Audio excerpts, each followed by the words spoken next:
Hello guys, welcome to Pika Fiction. So in this video, we will see what if Ash defeated the Elite Four and they all demanded to become his wives. If you enjoy these kinds of stories, don't forget to show us some love by hitting the like button and subscribing to the channel. Your support means the world to us. Now, let's start the story. Chapter 1, The Champion and the Contract. The world was a single, sustained roar. It was a physical thing, a wave of sound that pressed in on the battlefield from all sides, so immense it felt like it could crack the very foundations of the Indigo Plateau Stadium. On the dais, President Goodshow and the other league officials were on their feet, their mouths open, but their words were swallowed by the maelstrom. Millions watched from their homes, but here, in the heart of the storm, there were only four beings that mattered.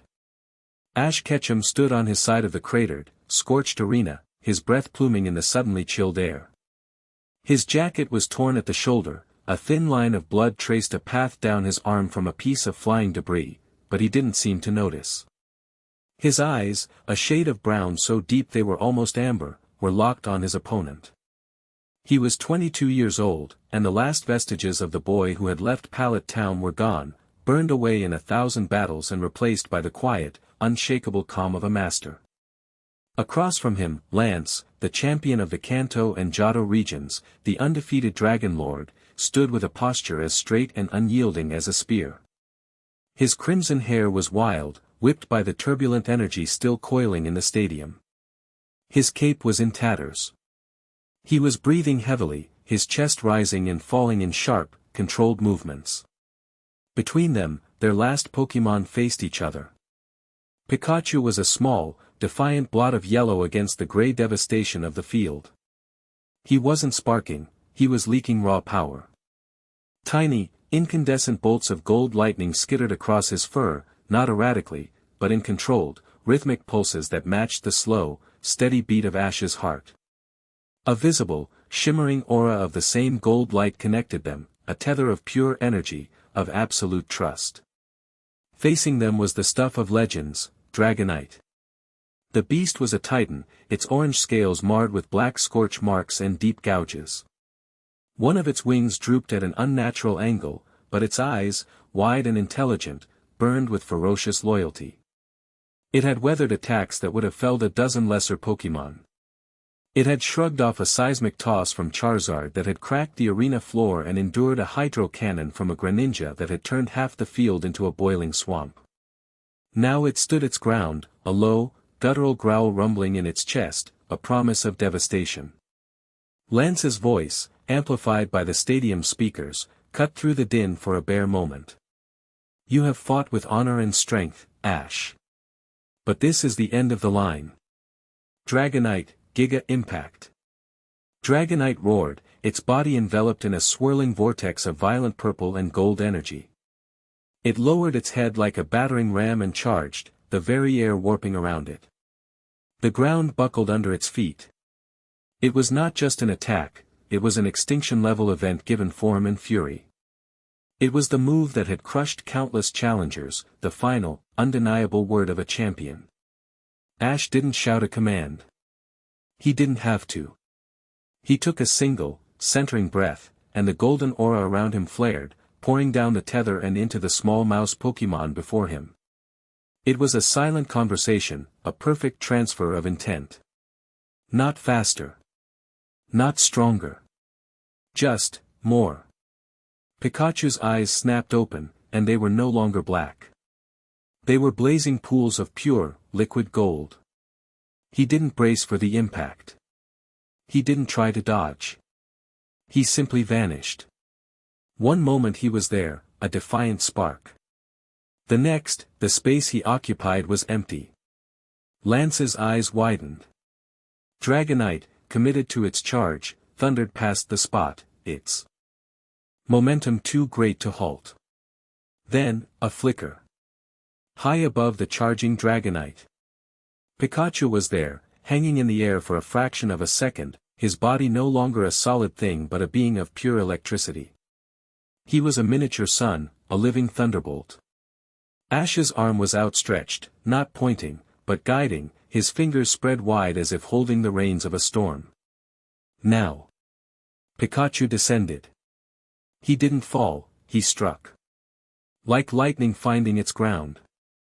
He became a golden arrow, a spear of pure, concentrated volt tackle, but 100 times more focused, more absolute. He didn't collide with Dragonite's back. He pierced through the swirling Giga Impact energy as if it were mist, the violent purple shield shredding away against his golden form. He struck the junction of Dragonite's neck and spine, and for a silent, breathtaking instant, the entire stadium was illuminated by a flash of blinding white gold light. There was no explosion. No thunderclap. Just a sudden, shocking silence as all the energy, the Giga Impact, the Volt Tackle, the very sound in the arena, was consumed by that one, perfect point of impact. Dragonite's charge stopped. Its eyes, wide with shock, rolled back. The massive creature swayed on its feet for a heartbeat, then crashed to the ground with a shuddering boom that shook the entire plateau. It was over. Pikachu landed softly beside the fallen Titan, the incandescent light receding from his body, leaving him just a small yellow mouse once more. He took a single, shaky step, then another, and began to trot back towards Ash, his ears drooping slightly with exhaustion. For a full 5 seconds, the world remained silent, caught in a collective state of disbelief. Then, the roar returned, 1,000 times louder than before. It wasn't just a cheer, it was a detonation of human emotion. People were screaming, crying, embracing strangers. They had just witnessed the impossible. A new champion had been crowned. Ash walked forward, his boots crunching on shattered rock. He knelt down and scooped Pikachu into his arms, pressing his forehead against his partner's. "We did it, buddy," he whispered, his voice thick with a mixture of relief and exhaustion. Pikachu chirped weakly, nuzzling into his chest. He looked up at Lance, who was already recalling his Dragonite in a gentle beam of red light. The Dragon Master stood tall, the tatters of his cape fluttering around him. There was no anger in his eyes, no shame. Only a profound, weary respect. He gave a slow, deliberate nod. It was a concession. A transfer of power. From their private box high above the arena, the other 3 members of the Elite Four watched the scene unfold. They did not cheer. They did not smile. Lorelei, the icy strategist, leaned forward, her chin resting on her steepled fingers. Her sharp blue eyes were narrowed, analytical, as if calculating the trajectory of a falling star. She saw the flash of golden aura, the perfect synergy, the undeniable result. Her lips thinned into a severe line. It was not a look of disappointment, but of grim confirmation. Beside her, Bruno, a mountain of muscle and stoicism, sat with his arms crossed over his bare chest. His face, usually a mask of intense focus, was unreadable. But as the final, silent flash of light consumed the arena, he let out a slow, controlled breath, the kind a man releases after lifting a weight that could crush him. He gave a single, almost imperceptible nod. The test was complete. And at the end of the row, Agatha, her ancient face a roadmap of wrinkles and wisdom, smiled. It was a sad, tired smile, one that held the weight of centuries. She held a black cane topped with a Jengar-shaped orb, and her bony fingers stroked it gently. "So, it begins again," she murmured, her voice a dry, rustling whisper that was lost to the pandemonium. "The burden finds a new soul." Down on the field, the celebration was reaching a fever pitch. Officials were swarming the arena. A platform was rising from the center of the field, bearing a golden, winged trophy. Ash stood, holding Pikachu, as President Goodshow himself rushed forward, his arms outstretched, a wide, beaming smile on his face. "Ash Ketchum," the president boomed, his voice barely carrying over the noise. "My boy, you've done it. You are the new Pokémon League champion." Ash managed a smile, a real one, and raised a hand to the roaring crowd. This was it. The dream he'd chased since he was 10 years old. He was the very best, like no one ever was. He felt a surge of pride, a deep, resonant joy that seemed to soothe his aching muscles. He had reached the summit. As the trophy was presented and his name was chanted by 100,000 voices, a flicker of movement high in the stadium's scaffolding went unnoticed.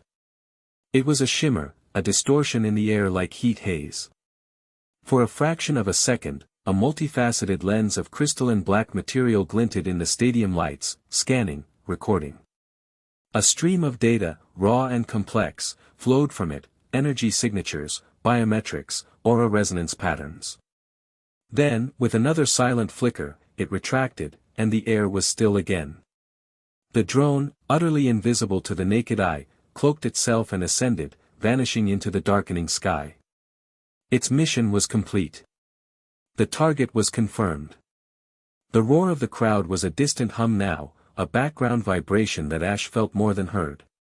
The lights of the stadium seemed too bright, the endless flashes of cameras like a swarm of angry bee drill.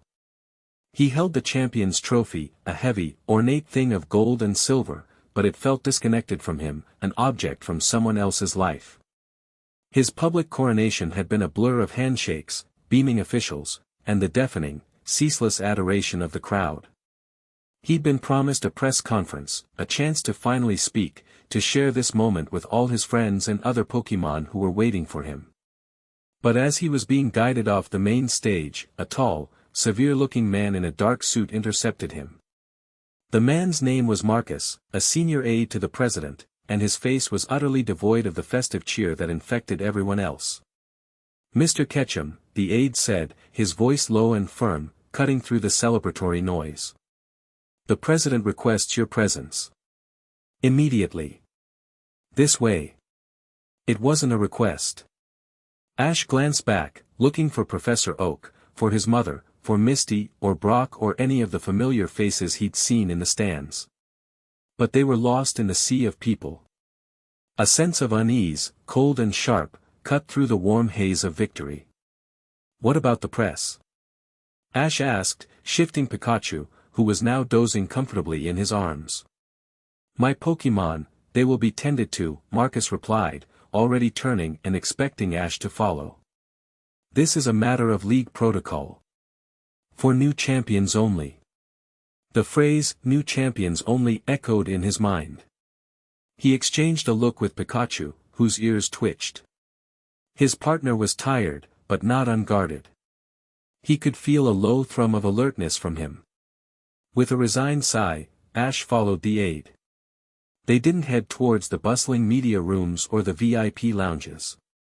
Instead, Marcus led him away from the crowds, down a series of sterile white corridors that grew progressively dimmer and older. The polished tile gave way to smooth, worn flagstones. The electric lights were replaced by flickering torches set in iron sconces, casting long, dancing shadows on the walls. The air grew colder, carrying the scent of dust, stone, and something else, something ancient, like ozone after a storm. The sound of the stadium faded until it was nothing but a ghostly whisper, and then, it was gone completely. They were deep beneath the Indigo Plateau, in a place that felt untouched by the modern world. They stopped before a massive circular door made of solid granite, bearing no handle or lock, only a complex carving of a sunburst with an orb at its center. Marcus placed his hand on a nearby stone, and with a deep, grinding groan, the door receded into the wall. "They are waiting for you, champion," the aide said, gesturing into the darkness beyond. He did not enter himself. Ash hesitated for a moment, his hand instinctively resting on one of the pokeballs at his belt. The feeling of unease was a knot in his stomach now. He gave Pikachu's head a reassuring scratch and stepped across the threshold. The door ground shut behind him, plunging him into near-total darkness before torches on the walls flared to life in sequence, their flames a ghostly blue. He was in a vast, circular chamber. The walls were covered in intricate, faded carvings depicting epic scenes, trainers and their Pokémon, wreathed in light, standing against shadowy, formless monstrosities. In the center of the room, standing in a loose circle, were the 4 people he had just defeated. Lance. Lorelei. Bruno. Agatha. They were no longer in their battle attire. They were dressed in formal, ceremonial robes of deep indigo, embroidered with silver thread that seemed to shimmer in the ethereal light. Lance's tattered cape was gone, replaced by a pristine, high-collared mantle. His Dragonite, along with Lorelei's Lapras, Bruno's Macamp, and Agatha's Jengar, were present, resting peacefully near their trainers, looking fully healed and strangely serene. Lance stepped forward. He looked rested, his earlier exhaustion erased. The resolute expression he wore on the field had deepened into one of profound gravity. "Ash," he said, his voice echoing slightly in the stone chamber. "Congratulations. Truly. What you accomplished today, it was more than a victory." "Lance? What is this place?" Ash asked, his eyes scanning the room, the strange robes, the ancient carvings. "Why all the secrecy?" "This is the chamber of the Aegis," a dry voice rasped from the side. Agatha took a shuffling step forward, her old eyes seeming to glow in the dim light. "Older than the Pokémon League. Older than the nations of Kanto or Johto. It is a place of continuity. A place of beginnings." Ash frowned. "Aegis? Like a shield?" "Precisely," Lorelei's crisp, cool voice cut in. She stood perfectly still, her hands clasped before her, her expression as unreadable as a frozen lake. "The role of champion is not about fame or glory. That is a story we tell the public. The truth is far more demanding." Ash's gaze shifted to Bruno, who had remained silent, his massive arms crossed. The fighting master met his look and spoke, his voice a low rumble. "You have power, Ash. More than any challenger we have ever faced. We felt it. Your aura, it is a fire that could reshape the world." Aura. Ash had known for years he was sensitive to it. It was the source of his unique connection to his Pokémon, the reason he could understand them on a level beyond words, the power he had learned to channel with Lucario. But he had always seen it as a tool, a bond.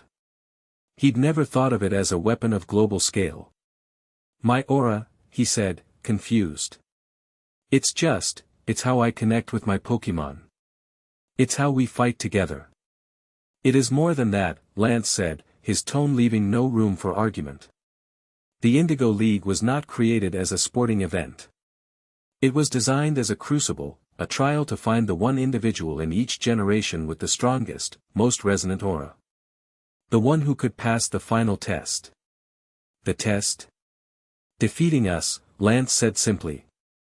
"All of us. In succession. Proving your will and power are superior to our own. By defeating me today, you completed that trial. You have proven yourself to be the new Aegis Prime." The title hung in the air, heavy and strange. Aegis Prime. It sounded like something out of a myth. I don't understand," Ash said, shaking his head. "I just wanted to be a Pokémon master." "And you are," Agatha said, a flicker of something like sympathy in her eyes.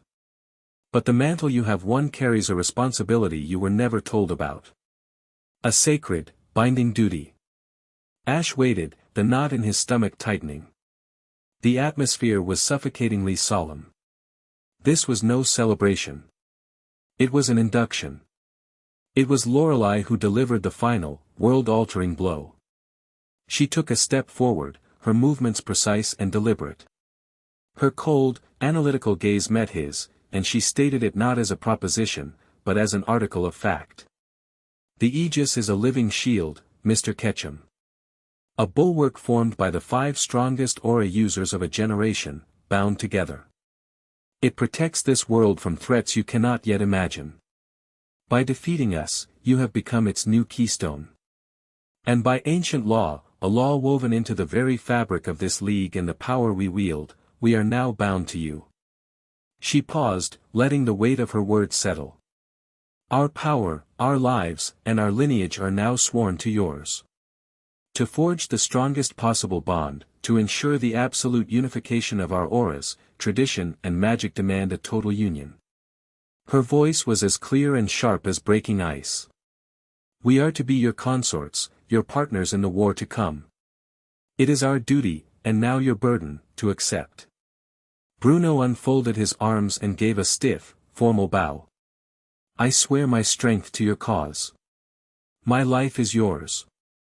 Agatha inclined her head, her tired smile returning. I offer what wisdom and years I have left. I will be your guide in the shadows. Lance, his former rival, the man he had just defeated for the highest honor in the world, looked him straight in the eye, his expression one of heavy, shared destiny. I swore an oath to serve the champion. I did not expect to be defeated, but my oath stands. My command and my dragons are yours to lead. Ash stood frozen, the heavy gold trophy still clutched in one hand, his oldest and dearest friend cradled in his other arm. The roar of the crowd was a memory from another lifetime. His dream, the singular goal that had driven him across the world, had just been realized, only to be twisted into something he couldn't possibly comprehend. He stared from one to the other. Lorelei, the Ice Queen. Bruno, the Unbroken Fist. Agatha, the Twilight Crone. Lance, the Dragon Lord. The four most powerful and revered trainers in the land. And they had all just, in their own terrifyingly formal ways, demanded to become his husbands and wives. You can't be serious, he finally managed to stammer, his voice barely a whisper. Pikachu, sensing his trainer's profound shock, woke up. He looked at the four robed figures, then up at Ash's pale, stunned face. A low, dangerous crackle of electricity began to build around his cheeks. Lorelei's gaze flickered to the Pokémon. It is not a matter of seriousness, Mr. Ketchum, she said, her tone unwavering. It is a matter of contract. A contract you signed in victory the moment my colleague's Dragonite fell. The chamber was silent, save for the hum of the torches and the growing static from Pikachu's fur. Ash Ketchum, the new champion of the Pokémon League, looked at his new life, and for the first time since he was a terrified child lost in a forest full of Spearow, he felt utterly and completely out of his depth. Chapter 2, The Weight of the World. The silence in the chamber was a dense, heavy thing, broken only by the low, menacing crackle of electricity gathering around Pikachu's cheeks. Ash's mind raced, trying to find purchase on the sheer cliff face of the revelation. Consorts. Husbands and wives. War. The words were nonsensical, a language from a forgotten age that had no place in his world of gyms, badges, and the roar of a crowd. No, Ash said, the word flat and final. He took a half-step back, his grip tightening on the trophy. It felt absurdly mundane now. Absolutely not. I don't know what kind of ancient ritual you think this is, but I'm a Pokémon trainer. I just won the league. I'm not getting married. Especially not to all four of you. That's insane. Pikachu punctuated the statement with a sharp Pikachu, and a shower of golden sparks erupted from his body, striking the stone floor with sizzling pops. Lance's expression hardened. Bruno's massive form tensed, his shadow seeming to grow larger in the torchlight. But it was Lorelei who responded, her voice retaining its diamond-hard composure. Your feelings on the matter are understandable, but irrelevant, she stated, as if explaining a type disadvantage. This is not about romance. It is about resonance. A complete bond is required for the Aegis to function at its peak. This is the tradition that has ensured that bond for 1,000 years. Then the tradition is broken. Ash shot back, his voice rising. His shock was rapidly transmuting into anger. I didn't agree to this. Nobody told me this was part of the deal. I'm not a piece of a shield, and I'm not a king looking for a court. He gestured with the trophy. This was supposed to be the dream. The goal. Not this. The dream you were sold as a gilded cage, child, Agatha rasped, her voice soft but carrying an undeniable authority. She leaned heavily on her cane, her gaze piercing. We allow the world its simple story of a tournament so that we do not have to burden it with the truth. A truth you have now earned the right to bear. She gestured a frail hand toward the carvings that covered the circular wall. Ash's eyes followed, and for the first time, he truly saw them. In one panel, a trainer with a familiar-looking Charizard stood beside 3 other figures, all of them projecting a combined barrier of light against a colossal, shadowy serpent made of gaping mouths. In another, a woman wielding a staff stood with her partners, their combined power driving back a tide of twisted, malformed Pokémon that seemed to crawl out of the very ground. Our world, Agatha continued, her voice a low hum, is not alone. It floats in a cosmic sea. And in the deepest, darkest depths of that sea slumbers a predator. A consciousness of pure, utter non-existence. A sentient hunger for silence. We call it the silent void. Ash stared at her, then back at the carvings. It sounded like a campfire story, a myth to scare children. The silent void. It is the cosmic opposite of aura, Agatha explained, her fingers tracing the air as if molding a concept from nothing. Aura is the energy of life, of connection, of feeling. The void is the energy of entropy, of isolation, of nothingness. It dreams of unmaking all that is, not out of malice, but because that is its nature. To turn all sound to silence, all light to darkness, all life to a perfect, peaceful null. She tapped her cane on the floor. Every few generations, its slumber stirs. Its influence bleeds into our reality, weakening the veil, poisoning the land, and corrupting life. The only thing that holds it back, that reinforces the walls of our existence, is a powerful, unified projection of aura. A planetary shield, generated by the 5 strongest souls of the age. The Aegis. The pieces began to click into place, each one heavier than the last. The title. The chamber. The solemnity. Bruno finally spoke again, his voice a deep baritone that resonated in Ash's chest. He stepped toward one of the solid stone walls of the chamber. Words are not enough for a warrior, he rumbled. He held up his right fist. For a moment it was just a hand, calloused and scarred. Then, a soft white light began to emanate from it, growing brighter until his fist was sheathed in a glove of pure energy. He drew it back. "We are anchors," he said. He punched the wall. There was no sound of impact. No crunch of rock. Just a soft whump as his fist sank into the solid granite as if it were water. When he pulled his arm back, a perfectly cylindrical hole, about a foot deep, was left in the wall. The edges were smooth, cauterized. There wasn't a single crack or speck of dust. It was a perfect, silent act of negation. Bruno looked at his fist, then at Ash. This is the power of a single, focused member of the Aegis Guard. The power to impose our will on the physical world. Your aura, Ash, is stronger than all of ours combined. Uncontrolled, unfocused, you are a walking natural disaster. Your joy could cause flowers to bloom for miles. Your anger could trigger earthquakes. We are not just your partners.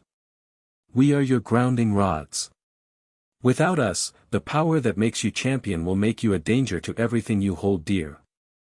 Ash stared at the hole in the wall, then back at Bruno. The anger that had been a hot fire in his gut was now turning into a cold, heavy dread. Lance stepped forward, his expression severe. "Did you think this was just a game?" he asked, his voice sharp with the sting of truth. "Did you think the title of champion was a trophy to put on your mantle in Pallet Town? The power you wield could crack the world in two. This isn't a choice, Ash. It's a consequence. The consequence of your own unparalleled strength." The weight of it all was crushing. Every victory, every hard-won battle, every step on his journey had led him here, to a burden he had never asked for and a fate he couldn't comprehend. He felt Pikachu tremble in his arms, a reflection of his own inner turmoil. He gently stroked his partner's fur, his own aura instinctively reaching out to soothe him. I need to think," Ash said, his voice strained. He felt like he was drowning. "There is no more time for thinking," Lance said. The enemy will not wait. Words are not enough. You need to see. He turned to the others. Prepare for departure. We're going to Mount Silver. Before Ash could protest, Lance had already pulled a heal ball from his belt and released his Dragonite. The magnificent creature appeared in a flash of light, fully restored and powerful. It gave a low, affectionate rumble and nudged its head against Lance's shoulder. "We'll take my Dragonite," Lance commanded. "It's the fastest way." He looked at Ash, his eyes daring him to refuse. "The truth is waiting for you at the summit, champion. Are you brave enough to face it?" The flight was a brutal, roaring blur. Ash held on tight, crouched behind Lance on Dragonite's broad back, with Pikachu tucked securely inside his jacket. Lorelei, Bruno, and Agatha rode behind them on Agatha's massive, spectral Golbat, a creature that flew with an unnerving silence that contrasted with the hurricane-force winds whipping past them.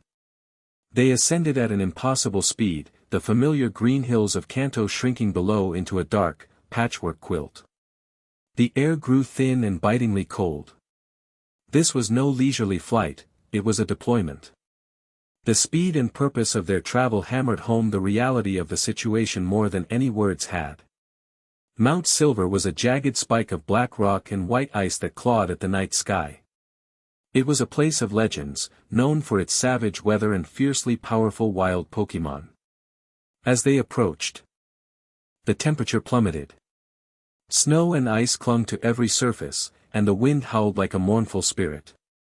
Dragonite landed with a ground-shaking thud on a flat, windswept plateau near the summit, its breath pluming in the frigid air like smoke.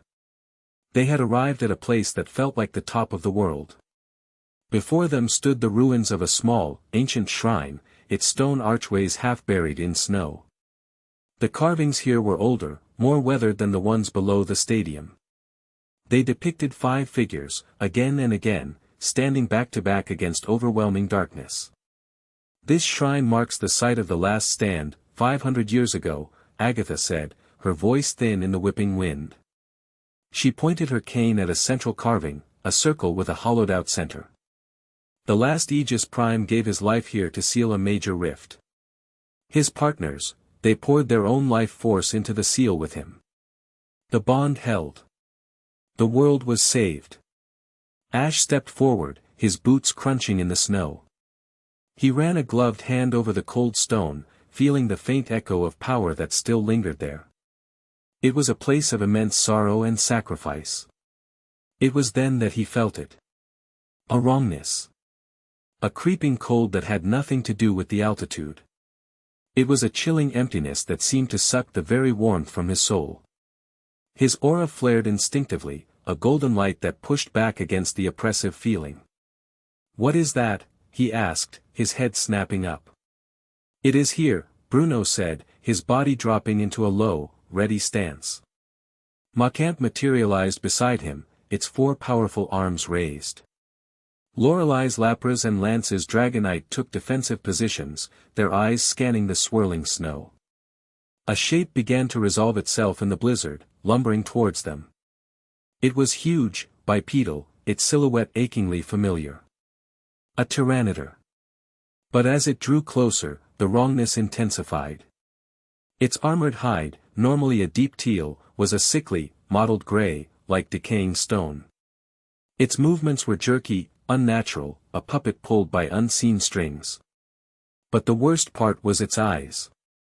They were not the fierce, intelligent eyes of a pseudo-legendary Pokémon. They were vacant, milky voids, empty holes in the world that promised nothing but oblivion. A low, grinding sound, like static and scraping rock, emanated from its throat instead of a roar. A palpable aura of pure cold and silence rolled off it in waves, so intense it made Ash's teeth ache. "A husk," Lance breathed, his face grim. "The void's corruption given flesh." The husk Tyranitar paid no mind to the other powerful Pokémon arrayed against it. Its empty gaze fixed on Ash, on the bright, warm beacon of his aura. It was a creature of pure hunger, and he was a feast. "Hyper Beam," Lance commanded. Dragonite unleashed a torrent of destructive orange energy. The beam struck the husk dead center in the chest, creating a massive, fiery explosion that sent snow and ice blasting in all directions. For a moment, the creature was completely engulfed in flames. But as the smoke cleared, it was still standing. A blackened, smoking crater was seared into its chest, but it seemed not to notice the injury. It didn't even flinch. It just continued its slow, inexorable shamble forward. "It feels no pain," Lorelei observed, her voice tight with urgency. "Its life force has been hollowed out and replaced by the void's energy. Our attacks will only destroy the vessel." The husk lunged. It wasn't a strategic move, it was the lunge of a starving animal. It swiped with claws that dripped a black, viscous substance that sizzled and dissolved the snow it touched. Bruno's Macamp met the charge, its four arms a blur of motion as it parried and blocked, but it was driven back, its own vibrant aura seeming to dim in the face of the husk's oppressive emptiness. "You cannot fight it, Ash."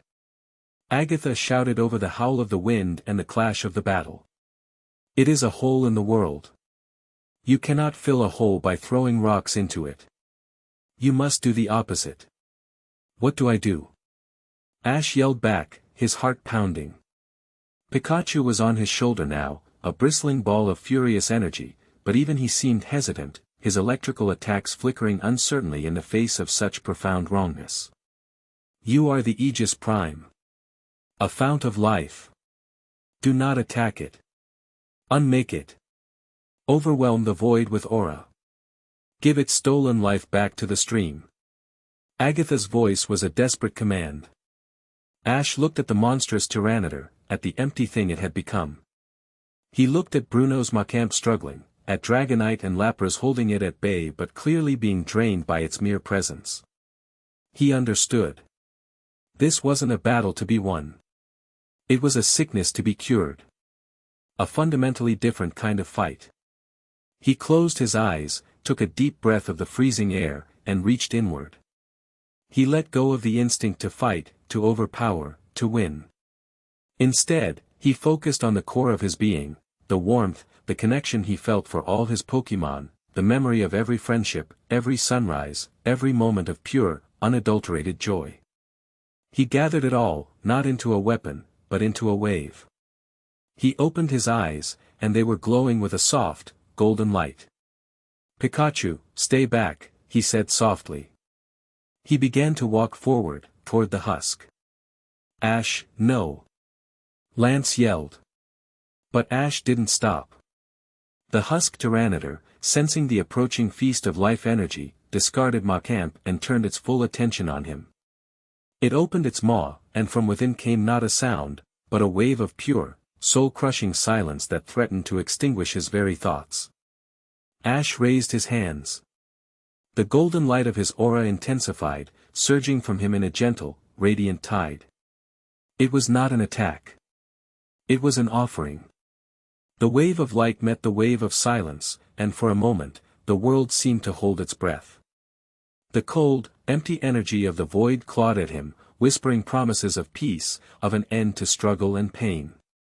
But Ash pushed back with the memory of Charizard's loyalty, Greninja's trust, Pikachu's unwavering companionship. He pushed back with life. His golden aura washed over the husk Tyranitar. The creature stopped its advance, its body beginning to tremble. The grinding static in its throat faltered. Its milky eyes flickered. For one, heartbreaking instant, a glint of the proud, fierce Pokémon it had once been returned. A look of confusion, of terror, of pain. A single, crystalline tear rolled from its eye and froze on its gray cheek. Then, with a soft, sighing sound, its body began to dissolve. Not in a violent explosion, but into countless particles of golden light.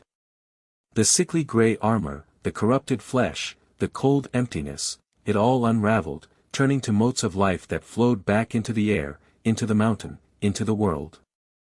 In seconds, the monstrous creature was gone, leaving only the memory of its tragic existence and a single, perfect teardrop melting into the snow. The oppressive cold vanished, replaced by the natural, sharp chill of the mountaintop. Ash stood in the silence, his arms still outstretched, his body trembling with exertion.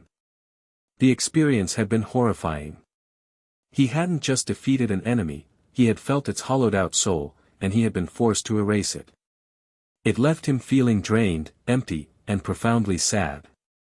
He sank to his knees in the snow, the full, crushing weight of his new reality crashing down on him. This was the enemy. Not a rival trainer or a criminal organization, but a cosmic horror that turned living beings into empty puppets. This was the war he was now meant to lead. The other four gathered around him. The shock and awe on their faces were evident. They had known of his power, but to see it wielded with such instinct, such purity, it was more than they had expected. Lance knelt beside him, placing a heavy hand on his shoulder. It wasn't a gesture of command, but of support. "Now you see," he said, his voice quiet. Ash looked up, his gaze moving from Lance's grim face to Bruno's respectful nod, to Lorelai's wide, calculating eyes, and finally to Agatha's weary, knowing smile. They were not jailers forcing him into a contract. They were soldiers who had just shown him the battlefield. They were the only other people in the world who understood what he had just experienced. He pushed himself to his feet, his exhaustion warring with a new, steel-cord resolve. The boy who dreamed of being a Pokémon master was gone, his place taken by the man who now understood the price. He looked at the four of them, his partners, his guard, his family. The shock was gone. The anger was gone. All that remained was the heavy, cold certainty of the path ahead. "All right," Ash said, his voice steady and clear, cutting through the mountain wind. "I accept." He met each of their gazes in turn, sealing his vow. "Teach me what I need to know." Chapter 3, The Ice Queen's Gambit. 6 weeks. 6 weeks had passed since the night on Mount Silver. 6 weeks in which Ash Ketchum's world had been dismantled and reassembled into something utterly foreign. The triumphant tour, the press conferences, the return to Pallet Town as a hero, all of it had been indefinitely postponed. The official story released by the Pokémon League was that the new champion was undergoing a traditional and intensive period of cloistered training to acclimate to his new duties. It was a vague, palatable lie that the media, hungry for a myth, had eagerly consumed. The reality was far less glamorous. The training was a relentless deluge of information. He spent his days not in a dojo or on a battlefield, but in the sprawling, dust-choked libraries hidden deep within the Indigo Plateau headquarters. He was drowning in scrolls of ancient history, maps of forgotten ley lines, political treaties whose ink had faded centuries ago, and dense, esoteric texts on the nature of aura that made Professor Oak's research papers look like children's primers. His nights were filled with meditation under Agatha's tutelage, learning to feel the subtle ebb and flow of the world's life force, to distinguish the healthy pulse of a forest from the faint, sickly tremor of a distant void corruption. Bruno had him on a grueling physical regimen designed not to build muscle, but to forge his body into a conduit that could withstand the raw, untamed torrent of his own power without burning out from the inside. Lance was teaching him strategy on a global scale, making him play out theoretical war games on maps that covered entire continents, forcing him to think not of one battle, but of the 100 battles that would follow. It was exhausting, endless, and profoundly isolating. He saw his Pokémon, of course.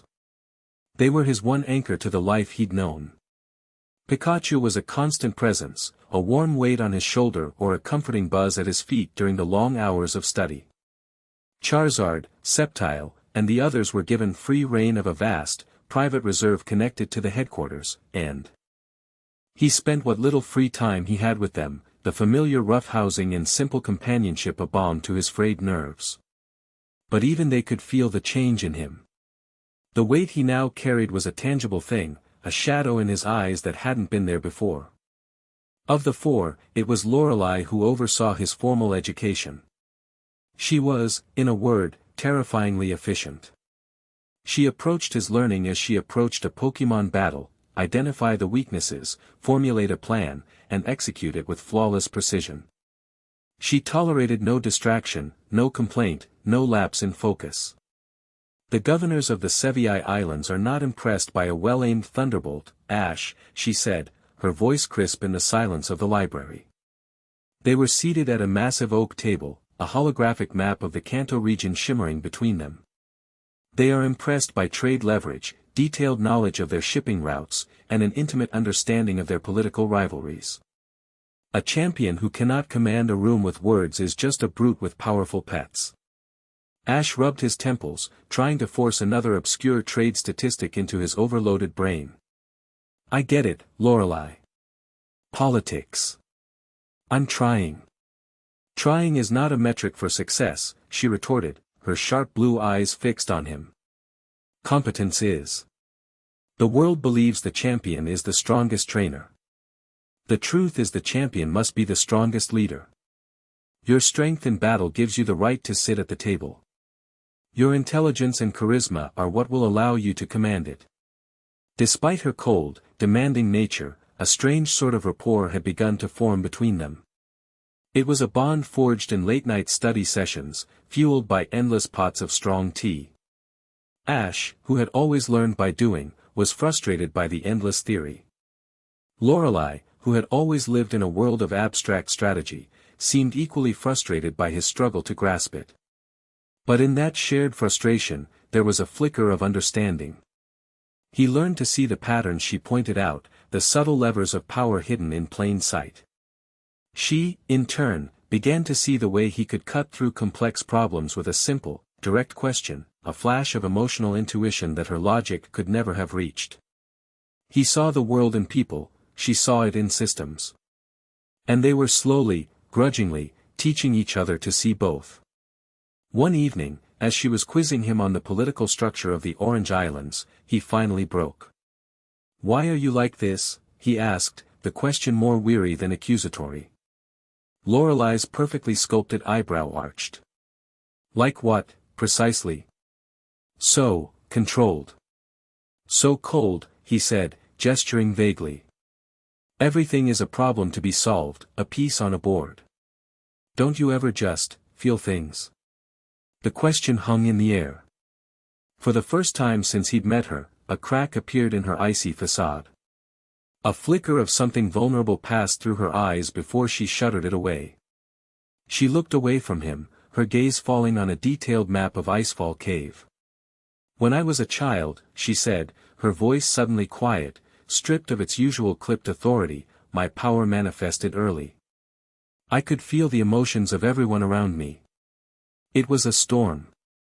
A constant, chaotic roar of anger, fear, joy, jealousy. I couldn't turn it off. I almost went mad. Ash stared at her, stunned into silence. Ice-type Pokemon were my salvation, she continued, her voice a near whisper. Their minds, they are calm. Crystalline. Orderly. They taught me how to build walls. How to create structure from chaos. Logic, strategy, control, they are not just my weapons, Ash. They are my armor. It is how I survive. She turned back to him, her composure regained, but her eyes held a new depth. You, on the other hand, you swim in that chaotic ocean of emotion and are not drowned by it. You channel it. It is your greatest strength. But a river without banks is just a flood. I am teaching you how to build the banks. In that moment, he didn't see the Ice Queen of the Elite Four. He saw a woman who had spent a lifetime fighting a war inside her own head, and had won. A deep, profound respect bloomed in his chest. Thank you, he said, the word simple but filled with a new, genuine gratitude. A faint, almost imperceptible smile touched her lips. Do not thank me yet. You still cannot name the primary export of Kinau Island. Their session was interrupted by the urgent chime of a communicator. Lance's face appeared as a hologram above the table, his expression grave. We have a situation, he announced without preamble. The Sevii Islands. All 7 of them. The Council of Governors has just issued a joint declaration. They're threatening secession from the Kanto League. Lorelei's face went rigid. Secession? That's impossible. Their economy is completely dependent on the mainland. It would be suicide. They seem to think otherwise, Lance said, swiping a hand to bring up a series of documents on the display. They're citing unfair taxation, lack of representation, and neglect from the Indigo Plateau. Standard political grumbling. But this is coordinated, and the rhetoric is dangerously absolute. What's worse, our sources indicate they've secured a private backer. A massive influx of capital from an anonymous benefactor. Ash listened, the names and places clicking in his mind. He'd just been studying this.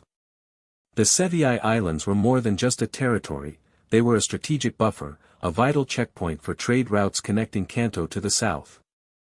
Losing them would be a significant blow to the League's stability and influence. Who's the backer? Ash asked, his voice steady. We don't know for sure, Lance admitted. But the financial forensics team has traced the shell corporations back to the Galar region. The methods are sophisticated. Highly professional. Lorelai's eyes narrowed. This isn't a simple political dispute. This is an attack. A destabilization effort. She looked at Ash, her expression sharp and decisive. You need to handle this. Personally. Ash blinked. Me? I'm not a diplomat. Shouldn't you or the president? No, she said, her voice leaving no room for argument. The president is a figurehead. Lance is a general. They would be seen as threats, colonial masters coming to impose their will.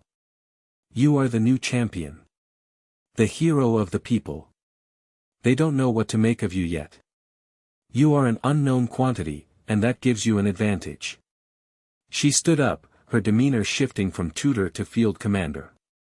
You will go to the Sevii Islands. Not as a warrior, but as a representative of the League. You will listen to their grievances.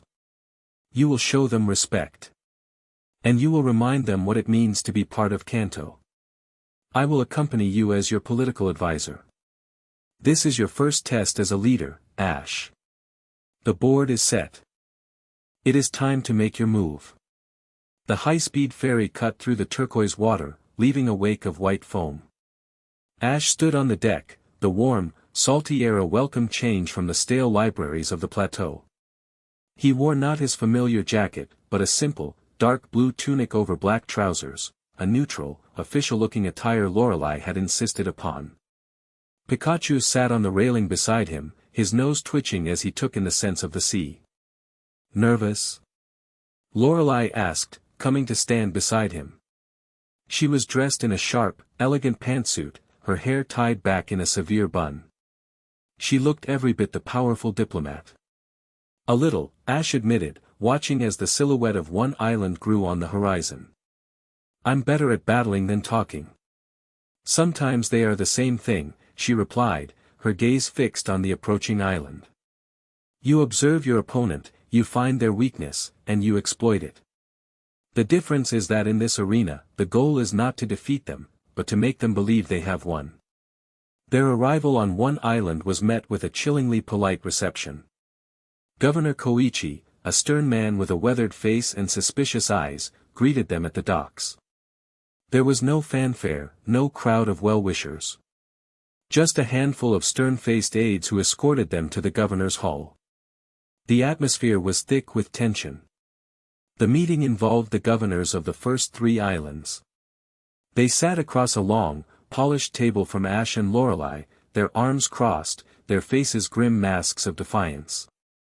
They laid out their grievances, decades of feeling ignored, of their unique culture being subsumed by the mainland, of their resources being exploited with little return. Ash listened. He didn't interrupt. He didn't argue. He just listened, his expression open and sincere.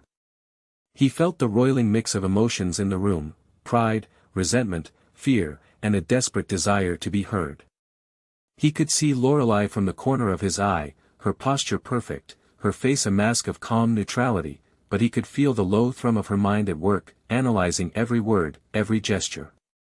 When they had finished, Governor Koichi looked at Ash expectantly. Well, champion? What platitudes has the League sent you to offer us? More empty promises of consideration. Ash took a breath. He looked not at Koichi, but at the youngest governor, a woman from 2 Island named Mako. He had noticed her twisting a small shell charm in her hands throughout the entire meeting. Governor Mako, Ash said, his voice quiet but clear, that charm.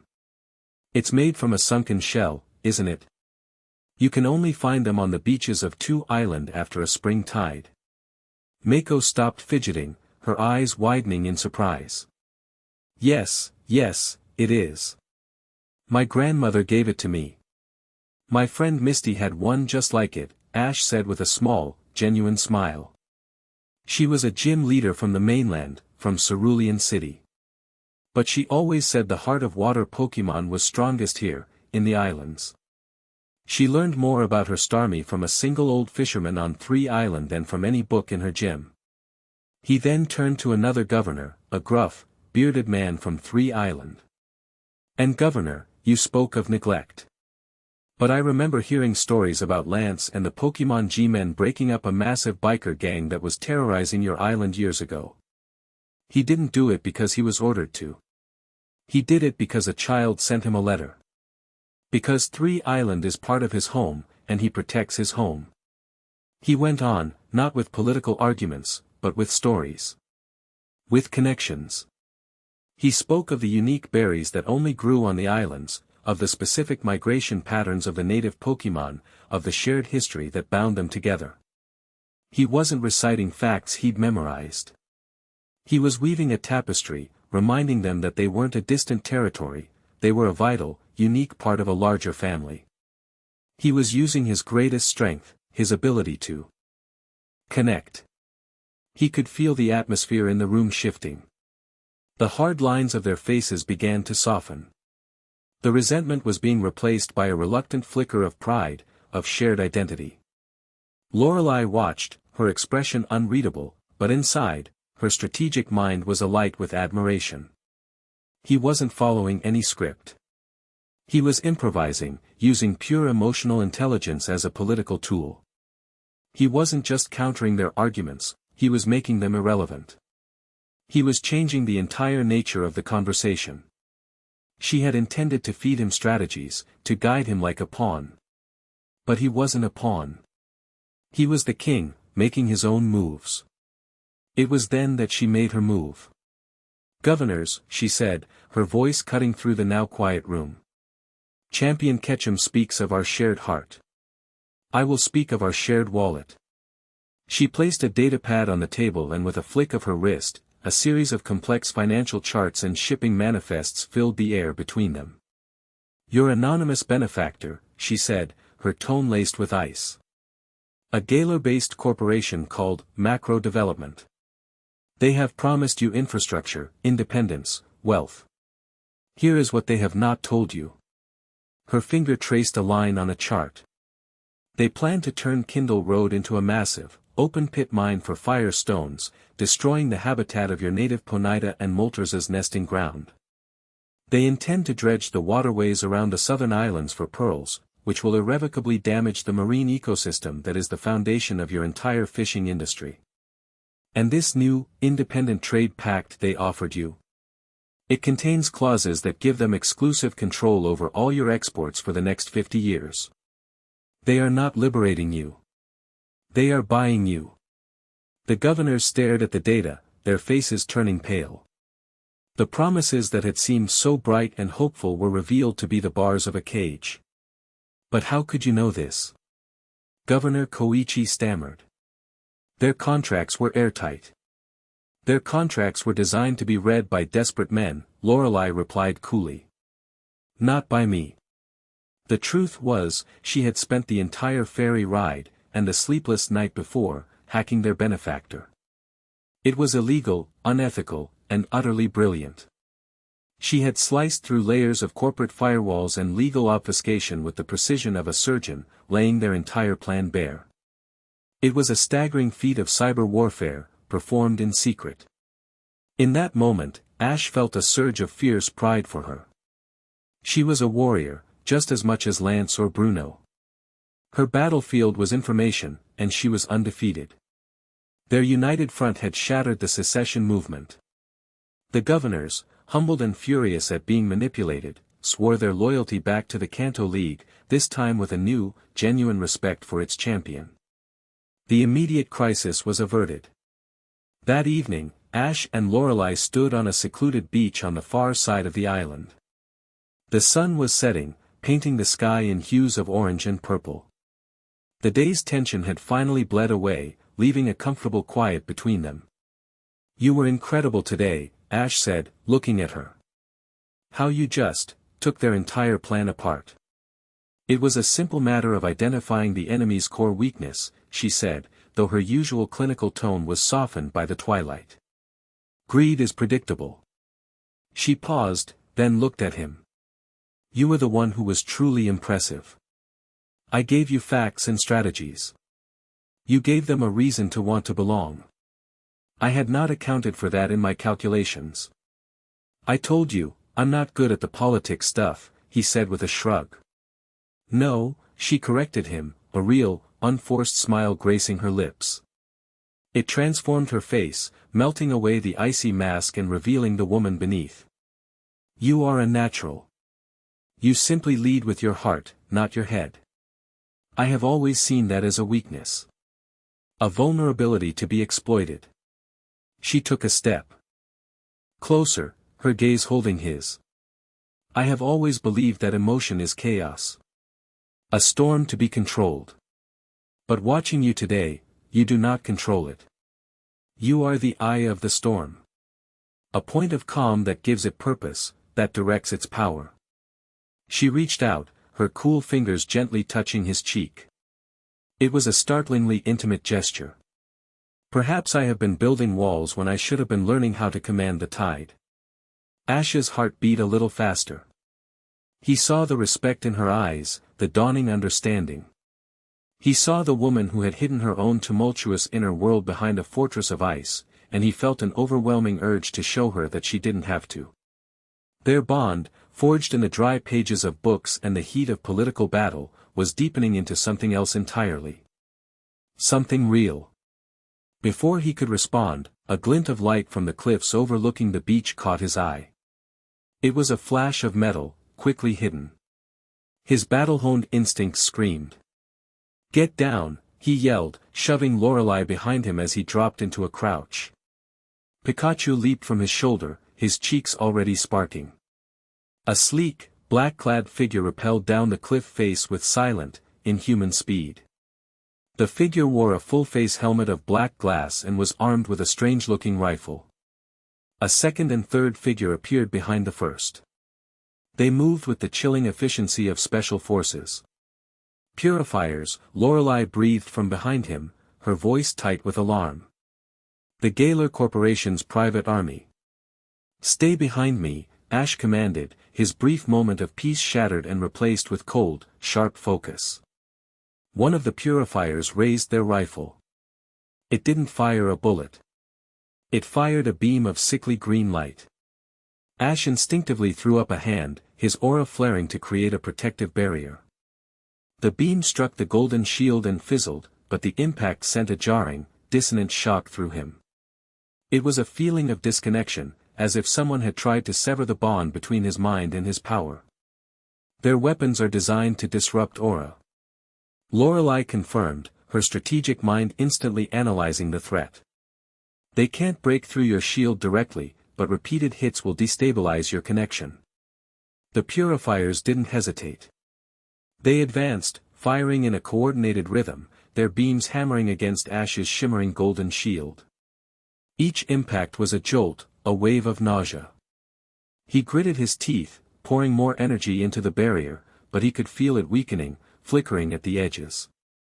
One of the agents broke formation, sprinting along the beach to flank them. "Pikachu, Thunderbolt!" Ash yelled. Pikachu unleashed a massive bolt of lightning. The agent, with astonishing agility, deployed a small device from their wrist. It projected a swirling vortex of energy that caught the thunderbolt, absorbing it completely. "Energy dampeners," Lorelei noted, her mind racing. Conventional attacks are ineffective. This is an anti-deity task force. They came prepared to fight something like us. The flanking agent threw something. Not a grenade, but a small, metallic disc. It landed in the sand and erupted in a burst of high-frequency sound that made Ash's teeth vibrate, and a disorienting pulse of psychic energy. It was designed to overload all senses. Ash staggered, his vision blurring, the golden shield flickering wildly. This was their chance. The lead agent lunged, a blade shimmering with the same green anti-aura energy sliding from their gauntlet. They weren't trying to kill him. They were trying to capture him. But they had made a fatal miscalculation. They had focused solely on Ash. In the split second that Ash was disoriented, Lorelei moved. She was not a frontline brawler like Bruno or an aerial commander like Lance. She was a strategist. And a strategist always has a contingency. From the poke ball on her belt, Lapras materialized in a flash of light, already unleashing a powerful ice beam. The purifier who had thrown the sonic device was instantly encased in a thick prison of solid ice. At the same time, Lorelei grabbed Ash's arm. Ash. Focus. They are targeting your aura, not you. Give me an opening. Her voice, sharp and clear, cut through the disorientation. He gritted his teeth, forcing his mind back into focus. He looked at the two remaining agents, at their rhythmic firing pattern. An idea, born of her strategy and his instinct, flashed in his mind. On my mark, he said, his voice low. Drop the shield. Just for a second. He felt her hesitation, a flash of pure analytical doubt. It was a huge risk. But then, he felt her trust. Now, he roared. He dropped the aura shield. For a fraction of a second, he was completely exposed. The two purifiers, their rhythm broken, adjusted their aim. In that single moment of hesitation, Lorelei acted. She didn't command an attack. She slammed her palm onto the damp sand. Sheer cold. It was a move of absolute devastation, a legendary one-hit KO. But she didn't aim it at the agents. She aimed it at the ground beneath them. The entire beach in front of them flash froze. A wave of impossible cold radiated outwards, turning the sand and shallow water into a treacherous, glass-like sheet of ice. The agents, caught completely off guard, lost their footing, their perfect coordination shattered as they slipped and scrambled for purchase. It was the opening Ash needed. He didn't reform the shield. He funneled his aura into a single point. His right hand. It began to glow with a blinding golden light. He lunged forward, his feet finding purchase on the slick ice where the agents could not. He didn't use a Pokémon move. He used the principle Bruno had shown him, the perfect application of will on the physical world. He didn't strike the agents themselves. He slammed his glowing fist into the ice between them. The resulting shockwave was not of force, but of pure, ordered energy. The ice didn't just shatter, it exploded upwards in 1,000 razor-sharp shards. The two agents were thrown back violently, their armor screeching as the magical ice tore through it. They crashed to the ground, groaning and incapacitated. Silence descended on the beach once more, broken only by the gentle lapping of the waves and the sound of Ash's heavy breathing. The last agent, still frozen solid in Lapras's ice, stood as a silent monument to their failure. Lorelei walked to the lead agent, who was struggling to get up, and coolly removed their helmet. The face beneath was that of a young, grimly determined woman. She glared up at them, her eyes full of cold fury. "Who sent you?" Lorelei demanded. The woman just spat on the sand. "The age of gods and monsters is over. Humanity will no longer kneel." Before they could question her further, a small device on her suit beeped rapidly. She gave a grim smile. Cleansing protocol initiated. A flash of light, and she went limp, her life signs vanishing from the world. A self-destruct mechanism, not for her suit, but for her life. The other two captured agents followed suit. They had taken their secrets to the grave. Ash stared at the bodies, then at the frozen statue of the third agent. This was the consequence of their victory. They had thwarted the political plot, but in doing so, they had revealed themselves to a new, terrifyingly capable enemy. An enemy that saw them not as champions, but as a plague to be purged. Lorelei walked over to him, her composure back in place, but he could see the lingering adrenaline in her eyes. "They left something," she said, holding up a small, scorched piece of technology she'd retrieved from the lead agent. It was a scanner, its screen cracked, but still faintly glowing. It displayed a single reading, a complex waveform labeled Aura Signature, Aegis Prime. The message was chillingly clear. "We see you. We know what you are. And we are coming for you." The setting sun cast their long shadows across the beach, a king and his queen standing over their fallen foes. The political battle was won, but the first shot of a much deadlier war had just been fired. Chapter 4, The Path of the Unbroken Fist. The world had been reduced to three things: heat, stone, and the steady, rhythmic beat of his own heart. Ash sat cross-legged on the needlepoint of an obsidian spire, the air around him a shimmering, almost liquid haze. 100 feet below, a river of molten rock flowed with the thick, inexorable slowness of a dying star, its glow painting the underside of the perpetual volcanic smog a hellish orange. This was Bruno's training ground, the caldera of a dormant, mostly dormant, volcano in a remote, unnamed mountain range, a place where the planet's raw, chaotic power was closest to the surface. For 3 weeks, this had been his life. No books, no political theory. Only the body and the spirit. The goal, as Bruno had explained in a rare moment of verbosity, was simple. Your aura is a raging river. Your body is a dam made of clay. We will fire the clay into stone. The training was brutal in its simplicity.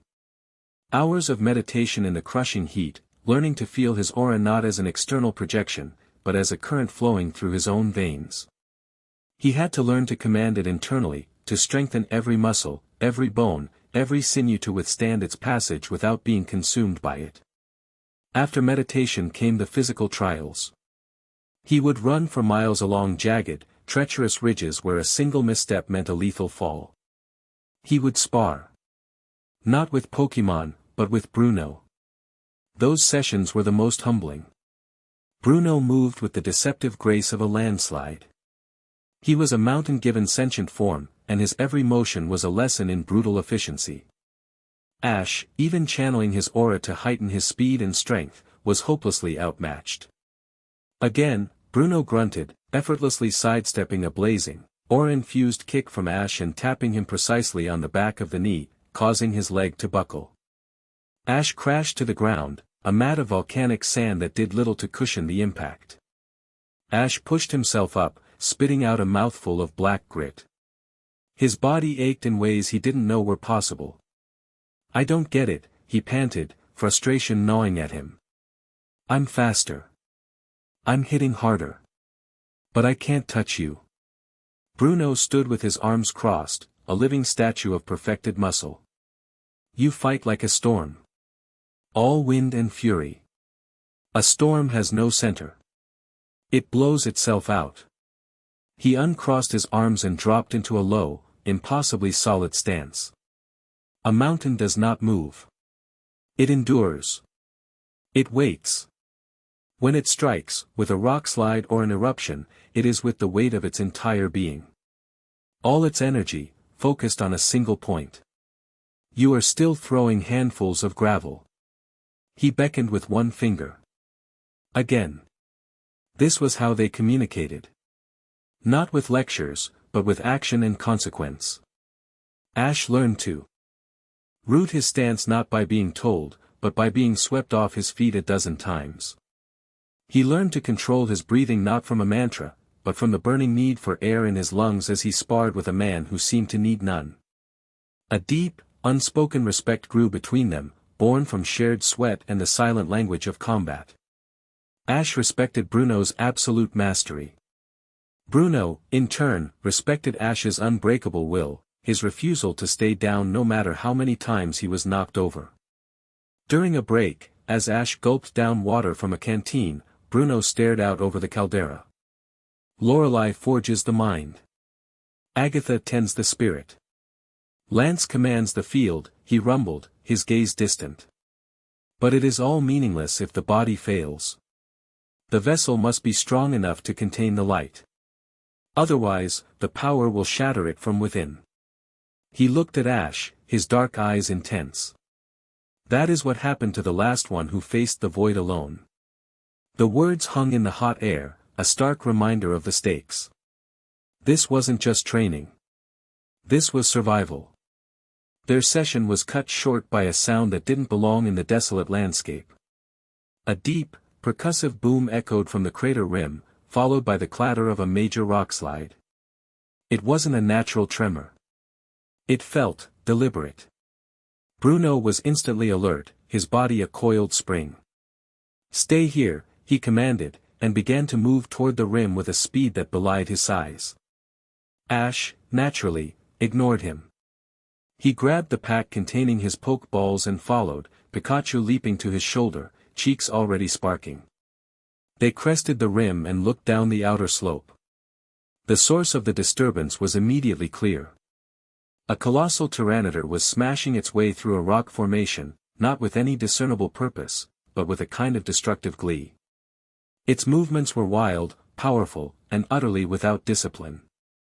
And standing near it was a man. He was tall and gaunt, with a wild mane of matted black hair that fell past his shoulders. He was dressed in what looked like stitched-together hides of various Pokémon, and his skin was tanned and weathered like old leather. His eyes, when he looked up and saw them, were a startlingly bright, predatory green. He held a gnarled wooden staff, and at his feet, a hulking Metagross and a sleek Salamence watched Ash and Bruno with undisguised hostility. The man grinned, a feral, unsettling expression. "Well, well. Look what the mountain coughed up. A strong man and a little bird, still in his cage." His gaze locked onto Ash. "I know you. The new champion. The ultimate pet of the Pokémon League. Who are you?" Ash called down, his hand hovering over his belt. "They call me Rykard," the man snarled, his voice a gravelly rasp. "And I am a liberator. I see Pokémon bound by the rules of your pathetic league, their power chained, their spirit broken by your commands, and I set them free."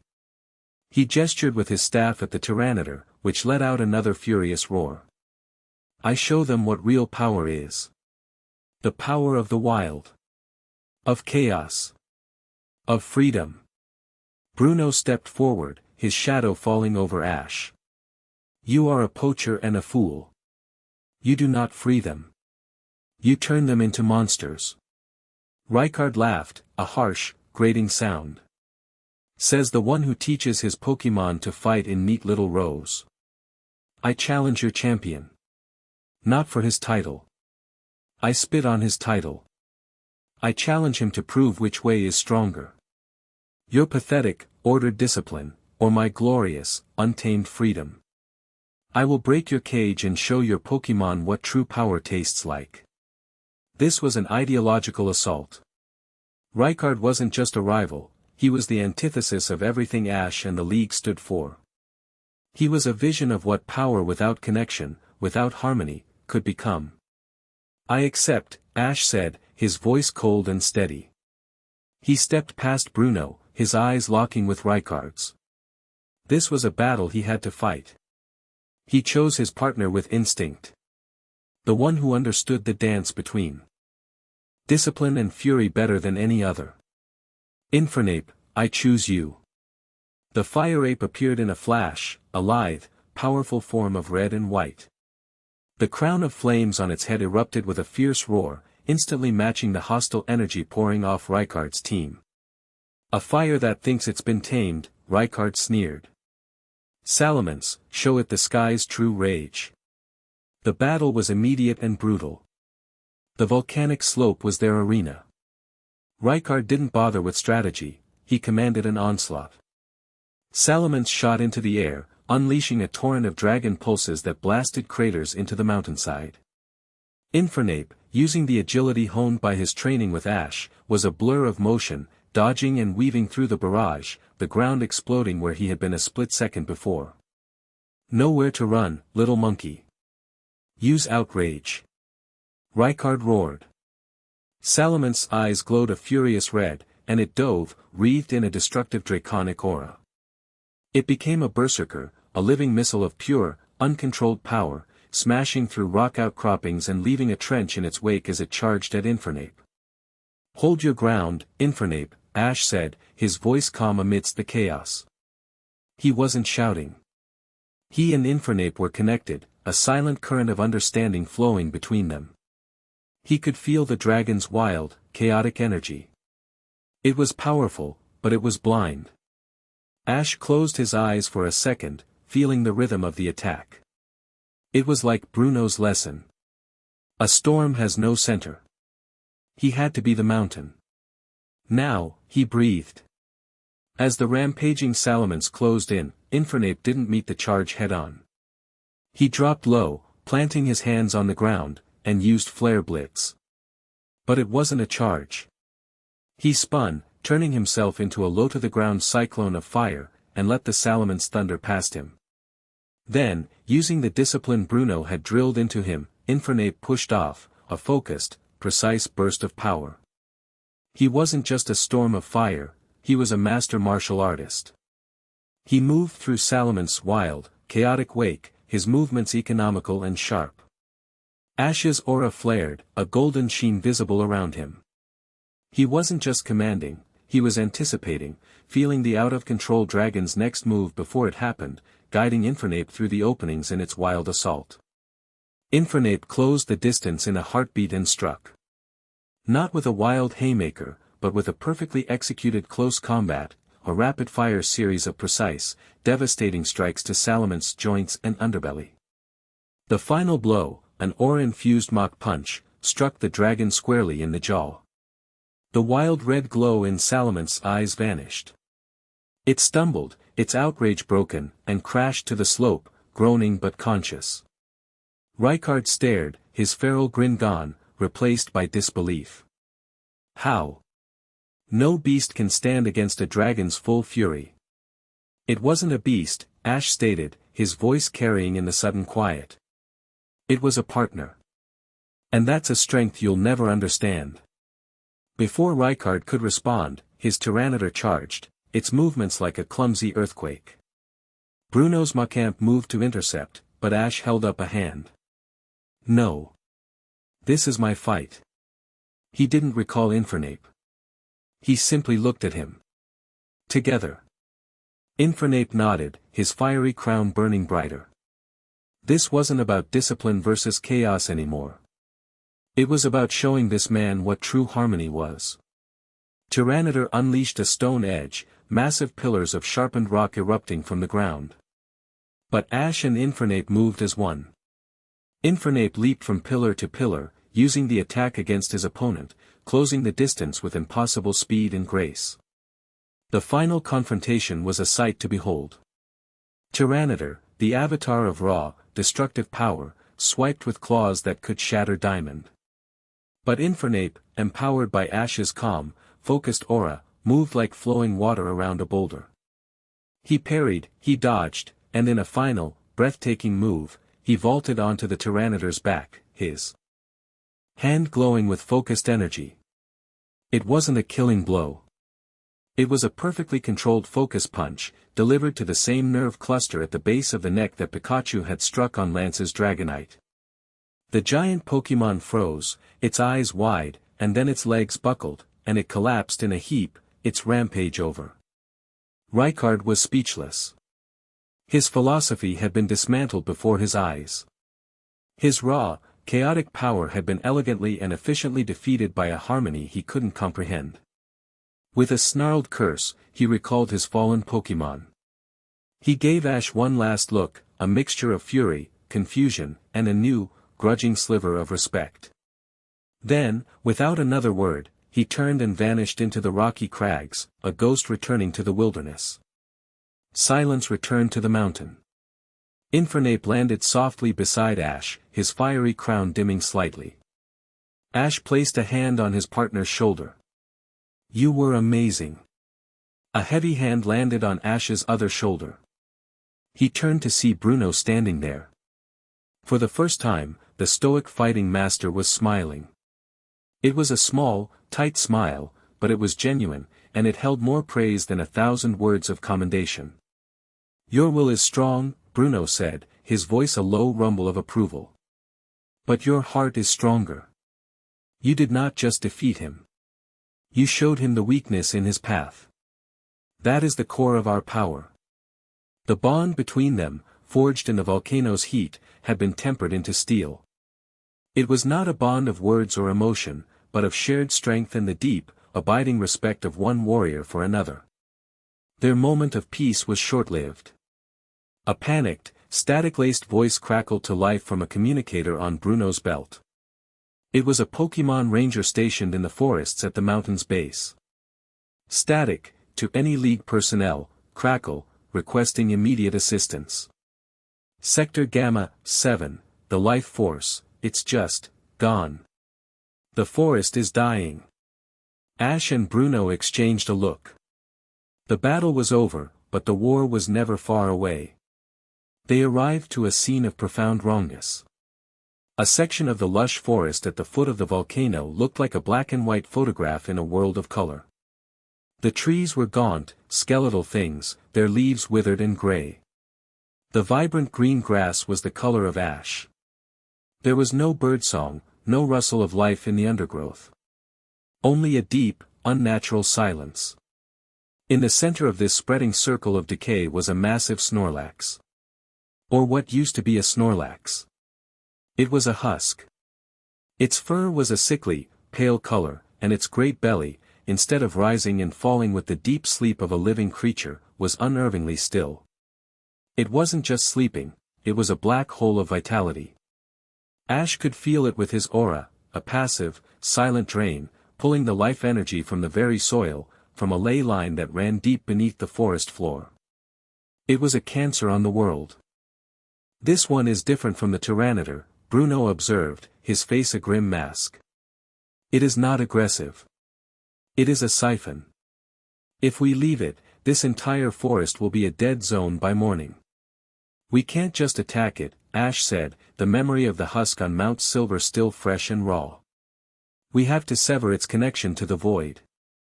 "An exorcism," Bruno grunted, cracking his knuckles. "But the energy it is channeling, it is immense. One of us alone cannot break its grip while also fending off the void's influence." Ash understood. This required them both. It was a test of everything he had just learned. "I have a plan," Ash said, his mind racing. "You are the mountain, Bruno. You can endure its power. You hold it, contain the void energy. I'll be the river. I'll pour my aura in and flush the poison out." Bruno looked at Ash, saw the steel in his eyes, and gave a single, sharp nod. It was a dangerous plan, one that would push them both to their absolute limits, but it was their only option. Bruno took his stance, planting his feet wide.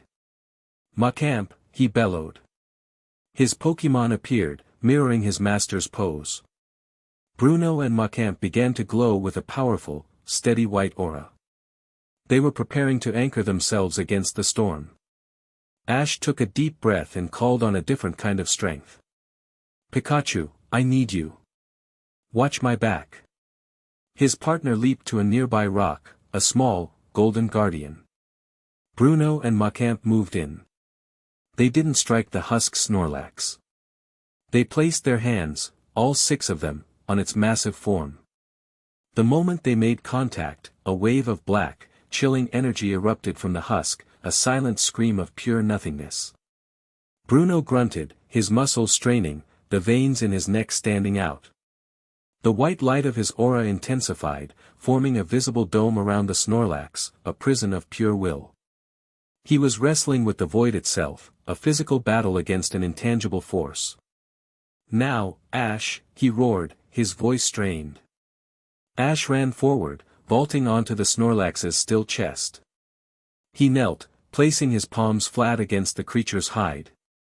He closed his eyes and opened the floodgates. He didn't project his aura as a shield or a weapon.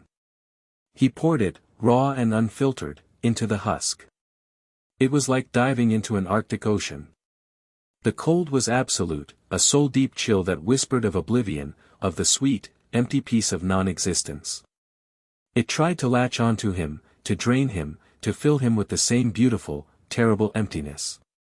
But he was not alone. He felt Bruno's strength, a steadfast wall against which he could brace himself. He pushed back against the void, not with anger, but with life. He flooded the husk's hollowed-out spirit with the memory of the sun on his face, the taste of his mother's cooking, the triumphant roar of his Charizard, the unwavering warmth of Pikachu on his shoulder. He poured in every laugh, every tear, every victory, every defeat. He poured in life. For a long, agonizing moment, nothing happened. It was a battle of wills fought in a silent, spiritual arena. He felt his energy draining, the cold seeping into his bones. He was failing. Then, he felt it. A flicker. Deep within the Snorlax's empty core, a tiny, buried spark of the creature it once was. The memory of a sun-drenched meadow, of the sweet taste of honey. Ash latched onto it, fanning that tiny ember with all the strength of his will. A shudder ran through the husked Snorlax. A low groan escaped its lips, the first real sound it had made. The black energy fighting against Bruno's hold wavered. Push! Bruno bellowed. Ash gave it everything he had left. A final, incandescent surge of golden aura. The husked Snorlax's eyes snapped open. For one heartbreaking second, they were clear, filled with a deep, peaceful intelligence. And then, its body dissolved. Like the Tyranitar before it, it unraveled into millions of motes of golden light, which, instead of dissipating, flowed back into the ground. The effect was instantaneous. A wave of vibrant green spread out from where the Snorlax had been. The gray grass drank in the life force, returning to its verdant color. The skeletal trees budded and bloomed in a matter of seconds. Birdsong, tentative at first, then joyous, filled the air. The silence was broken. Life had returned. The moment the Snorlax vanished, Ash collapsed, his strength utterly spent. He lay on the newly green grass, his chest heaving. A few feet away, Bruno stumbled, falling to one knee. The mountain of a man was panting, sweat pouring down his face. The effort of holding back the void had cost him dearly. He pushed himself up and walked over to Ash, offering a hand. Ash took it, and Bruno pulled him to his feet. They stood there for a moment, two warriors, exhausted but victorious, in the center of a forest they had brought back from the brink of death. They had faced the void together and won. Their shared duty, their shared burden, was now a bond as strong and solid as the mountain that loomed over them. Chapter 5, Whispers from the Vale. The world was out of tune. That was the only way Ash could describe it. Since the incident with the husked Snorlax, he had become acutely, uncomfortably aware of the subtle dissonances spreading across Kanto. It was a low-level hum of wrongness just beneath the surface of reality. He would be walking through a bustling city and feel a sudden pocket of unnatural cold in a crowded square. He would see a flight of Pidgey scatter in the sky for no reason, their panicked cries sharp with a fear he could almost taste. It was the feeling of a guitar string being slowly, inexorably tightened toward its breaking point. Agatha confirmed his fears. They sat in her private chamber at the Indigo Plateau, a room that felt even older than the chamber of the Aegis. It was cluttered with strange artifacts, smoking incense burners, charts of constellations that no longer existed, and shelves of scrolls bound in Shedinja skin. The air was thick with the scent of dried herbs and something else, something that smelled like old memories. "The veil is thinning," she said, her voice a dry whisper like autumn leaves skittering across pavement. She poured a dark, steaming liquid into 2 porcelain cups. "The barrier between our world and the next. Between the living and the lingering. Ash took the cup, the warmth a small comfort against the chill in the room. The spirits? Indeed, she nodded, her ancient eyes clouded with worry. The void's growing influence creates spiritual static. It agitates those who have not yet passed on, turns their confusion to fear, their sorrow to anger. Ghost-type Pokemon, who are naturally attuned to the veil, are feeling it most acutely. They are becoming more aggressive, more territorial. They are lashing out because they are afraid. Reports had been trickling in for weeks. A sudden, inexplicable haunting at the Celadon Hotel. Gengar and Haunter causing chaos in Lavender Town's Pokemon Tower, not with their usual playful pranks, but with genuine malice. A ship full of sailors driven mad by phantom whispers off the coast of Cinnabar Island. Each was a small, isolated incident, but together, they painted a disturbing picture. The void is not just consuming life, Agatha explained, taking a slow sip of her tea. It is corrupting death as well. It feeds on negative energy. Grief, regret, sorrow, they are a feast for it. Every restless spirit it agitates becomes a tiny beacon, a pinprick of darkness that widens its path into our world. So what do we do? Ash asked, the responsibility settling on his shoulders like a physical weight. Go from town to town, fighting ghosts. A sad smile touched Agatha's lips.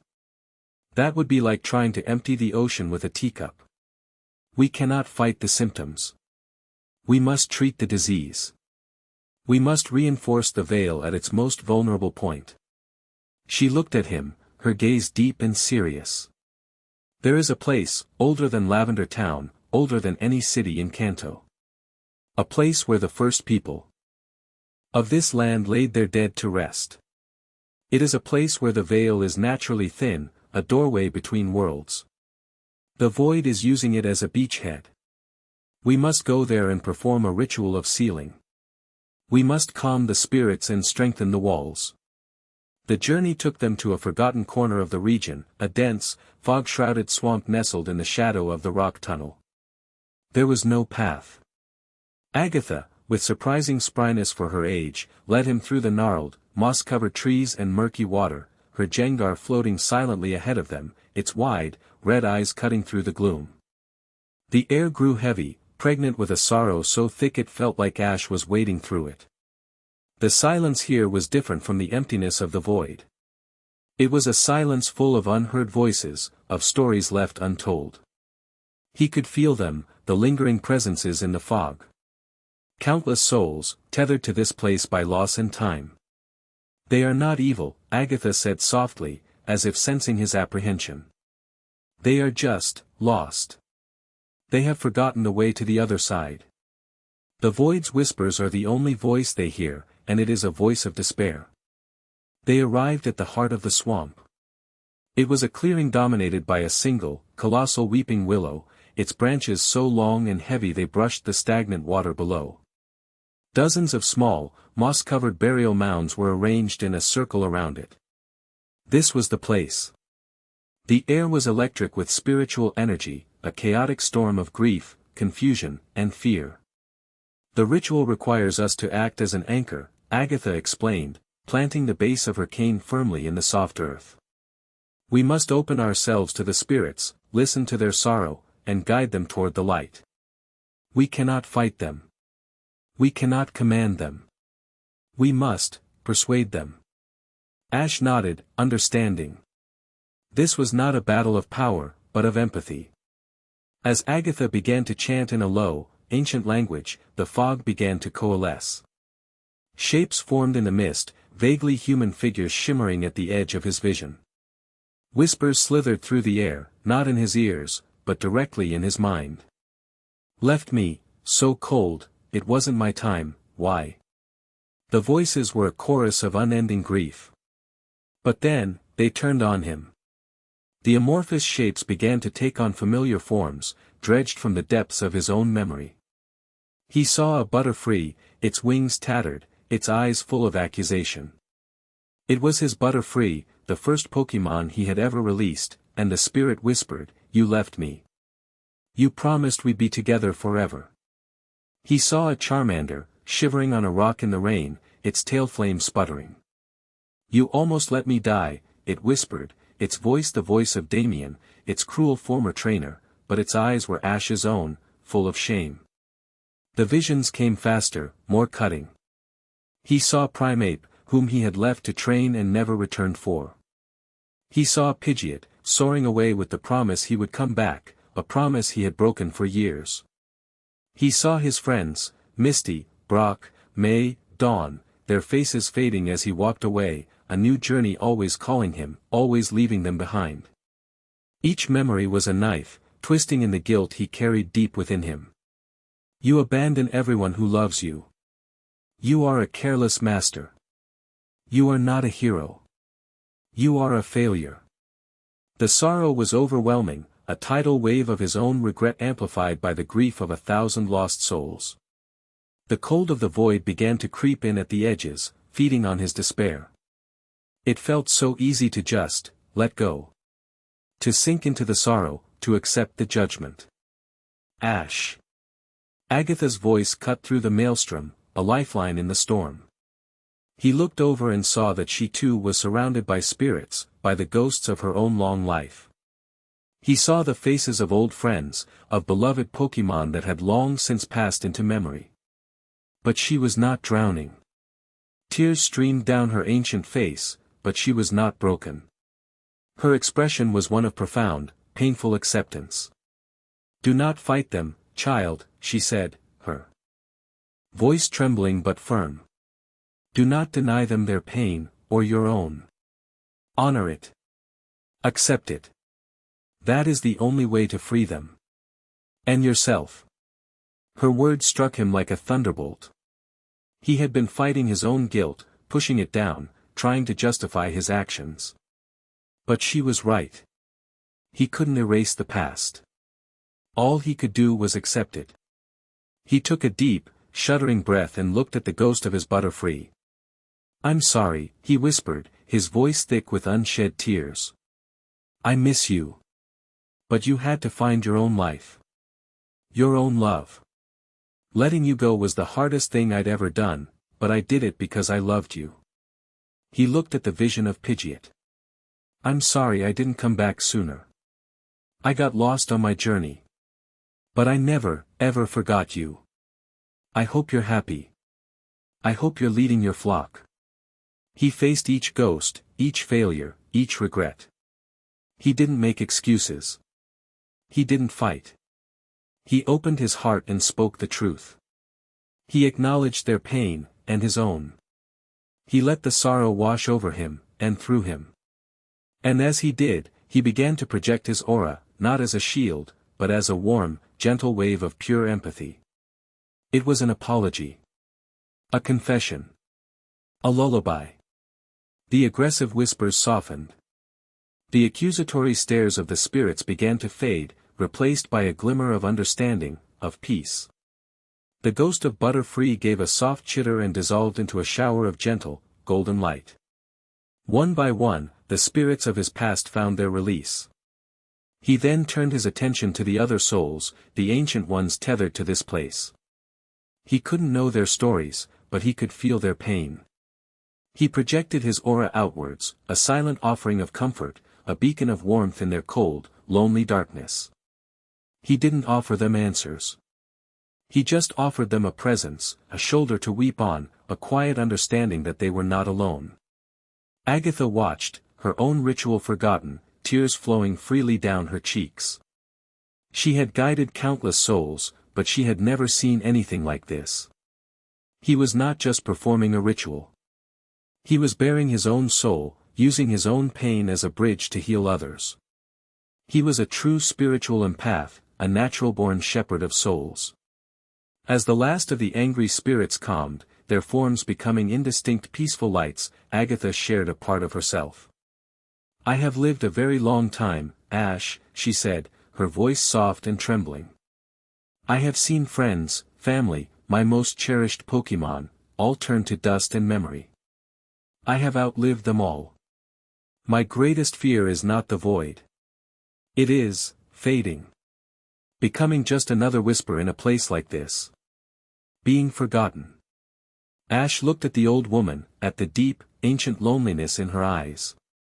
She was not just his guide or a member of his Aegis Guard. She was his elder, his family. He walked over to her and, without a second thought, wrapped her in a gentle hug. She was frail, her bones like a bird's, and she stiffened in surprise before relaxing into his embrace. "As long as I live," Ash said, his voice resonating with the quiet power of an unbreakable vow, "your story will be told. Your wisdom will be passed on. Your memory will be a light for those who come after. I will not let you be forgotten. I promise." In that embrace, a bond deeper than any contract was forged. It was a bond of shared mortality, of familial love. Agatha, the ancient crone who walked with ghosts, had found a successor, a grandson of the spirit. As peace finally settled over the burial ground, the veil began to mend. The oppressive sorrow lifted, replaced by a serene, tranquil quiet. The doorway was closing. But as the last wisps of spiritual energy faded, a new presence made itself known. It was not a ghost. It was a thought, an idea, imprinted on the very air of the clearing.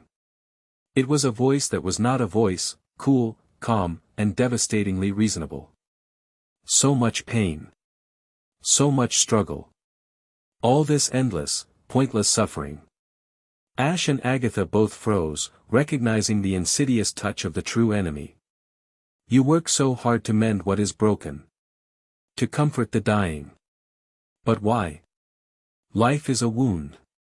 Existence is a fever. I offer the cure. A perfect, beautiful silence.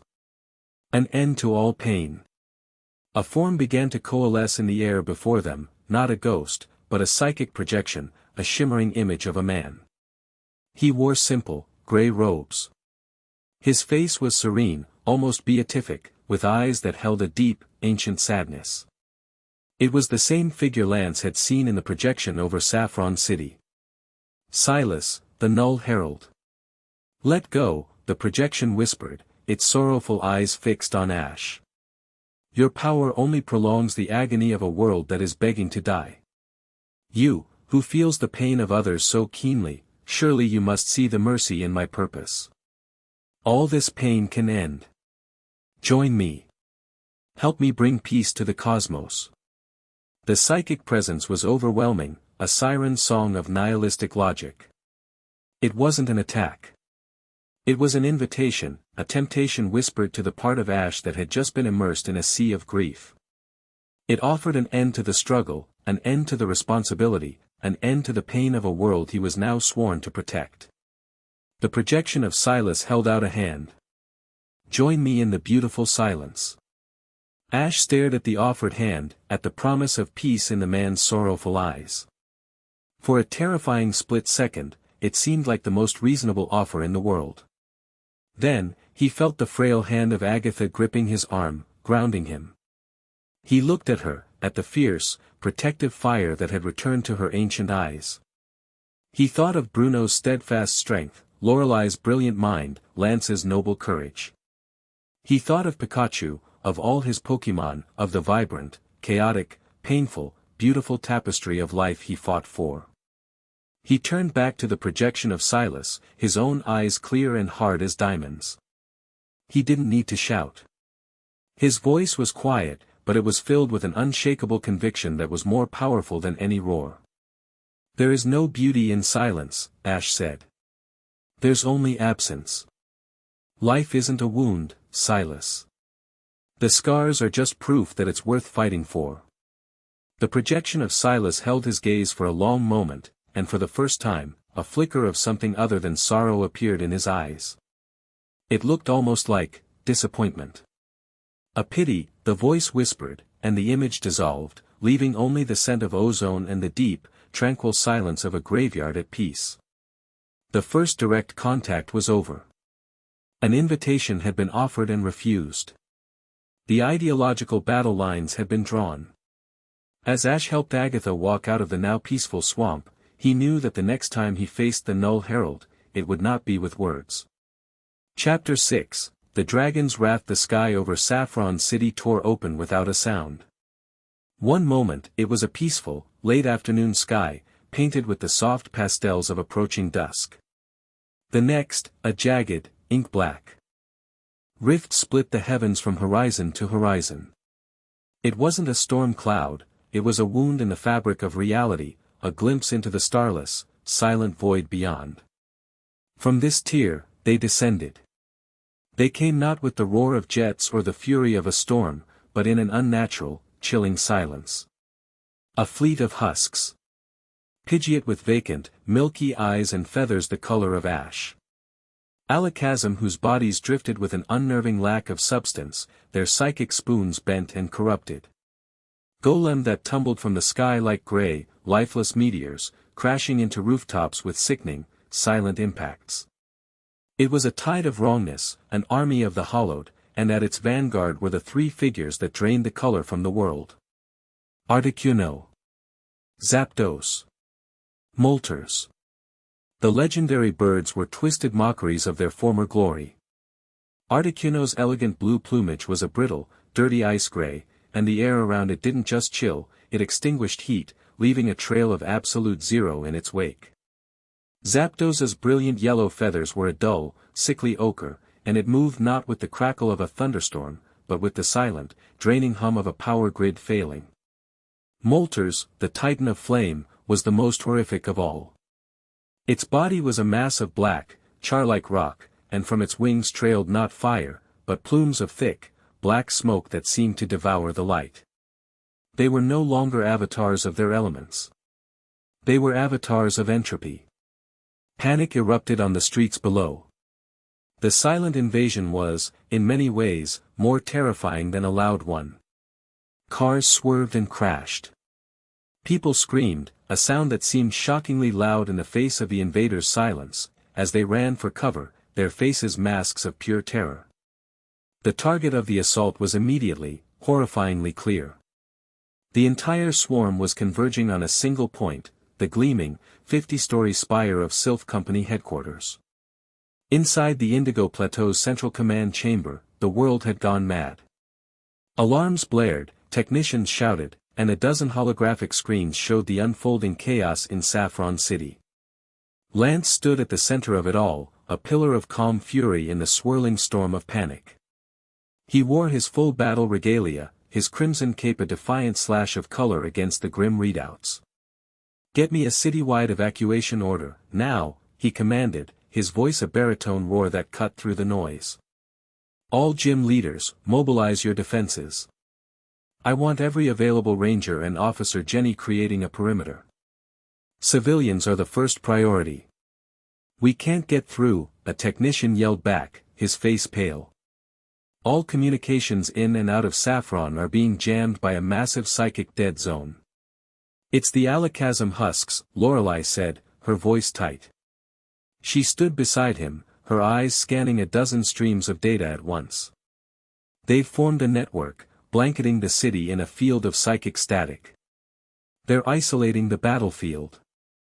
And their target," Bruno added, his massive form tense. "Sylph Company developed the Infinity Energy project last year. A theoretical amplifier that can magnify any energy source 1,000-fold.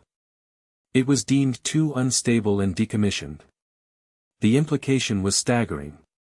"Silas doesn't want to just open a rift," Ash said, his voice grim. He stood with the others, no longer a student, but a fellow commander. "He wants to use that amplifier to tear a hole in reality so big it can't be sealed. He wants to anchor the void to our world. Permanently." The stakes had just escalated from planetary defense to existential survival. Lance looked at Ash, a silent, grim understanding passing between them. This was no skirmish. This was war. "This is my command, Ash," Lance said, his tone absolute. "But the city is your responsibility. You are the champion of the people. They will look to you. I will take the sky. You hold the ground. Keep them alive." It wasn't an order given from a superior to a subordinate. It was one general dividing the battlefield with another. It was a declaration of absolute trust. Understood, Ash replied, his own expression hardening into one of cold resolve. Lorelei, coordinate the evacuation corridors from here. Find the gaps in their blockade, Lance continued. Bruno, you're with me. We're the hammer. We need to break their command structure, the legendary birds. Lance didn't wait for a response. He turned and strode from the room, his cape billowing behind him. He was no longer just a member of the Elite Four. He was the Dragon Lord of Kanto, a general going to war, and his wrath was a palpable force. Minutes later, on the main launch platform, Lance mounted his Dragonite. Bruno was right behind him on his own Aerodactyl, its prehistoric form bristling with power. Ash met them there, Pikachu on his shoulder, his other 5 Pokeballs gleaming at his belt. His entire team was with him, Charizard, Sceptile, Greninja, Lucario, and a powerhouse he hadn't used in years, summoned from Professor Oak's lab for just such a crisis, Snorlax, now awake and radiating a formidable, vibrant aura. Lance looked down at Ash from atop his Dragonite. The streets are a meat grinder, Ash. Don't be a hero. Be a shield. You break them, I'll hold them, Ash said, his voice steady. He clapped Charizard's massive shoulder. His oldest powerhouse rumbled, a plume of smoke curling from his nostrils as his eyes met Dragonite's.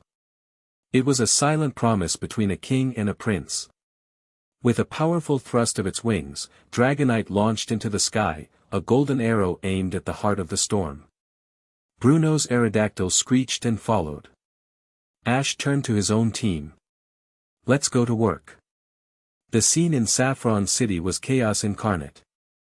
Ash and his team arrived via a high-speed teleport, materializing in a square several blocks from Silph Company. The air was thick with dust and the palpable aura of fear.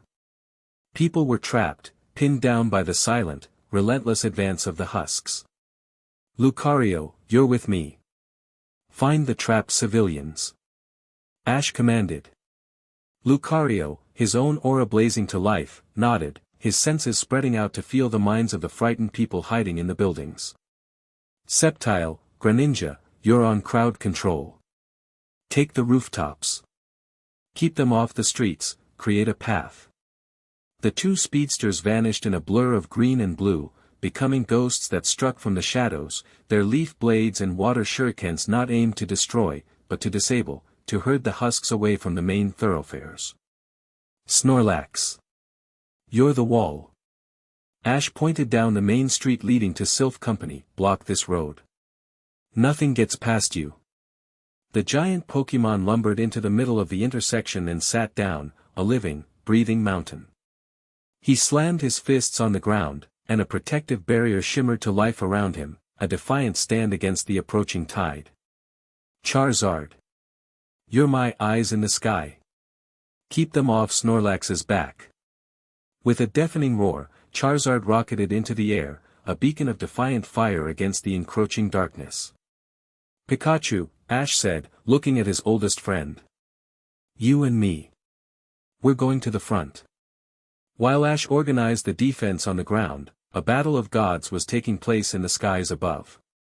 Lance and Dragonite, with Bruno and Aerodactyl flying escort, charged directly at the 3 corrupted legendary birds. Bruno, take Zapdos. Disrupt their psychic network. Lance roared over the wind. I'll take Articuno. We have to break their formation. Bruno and Aerodactyl peeled off, the ancient Pokémon letting out a primal shriek. It dove at the husk Zapdos, its wings glowing with the energy of a rock slide.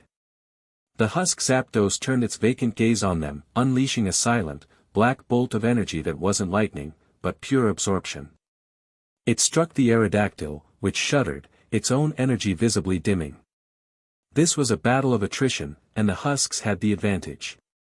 Lance and Dragonite arrowed towards the husk. Articuno. Dragonite, Hyper Beam.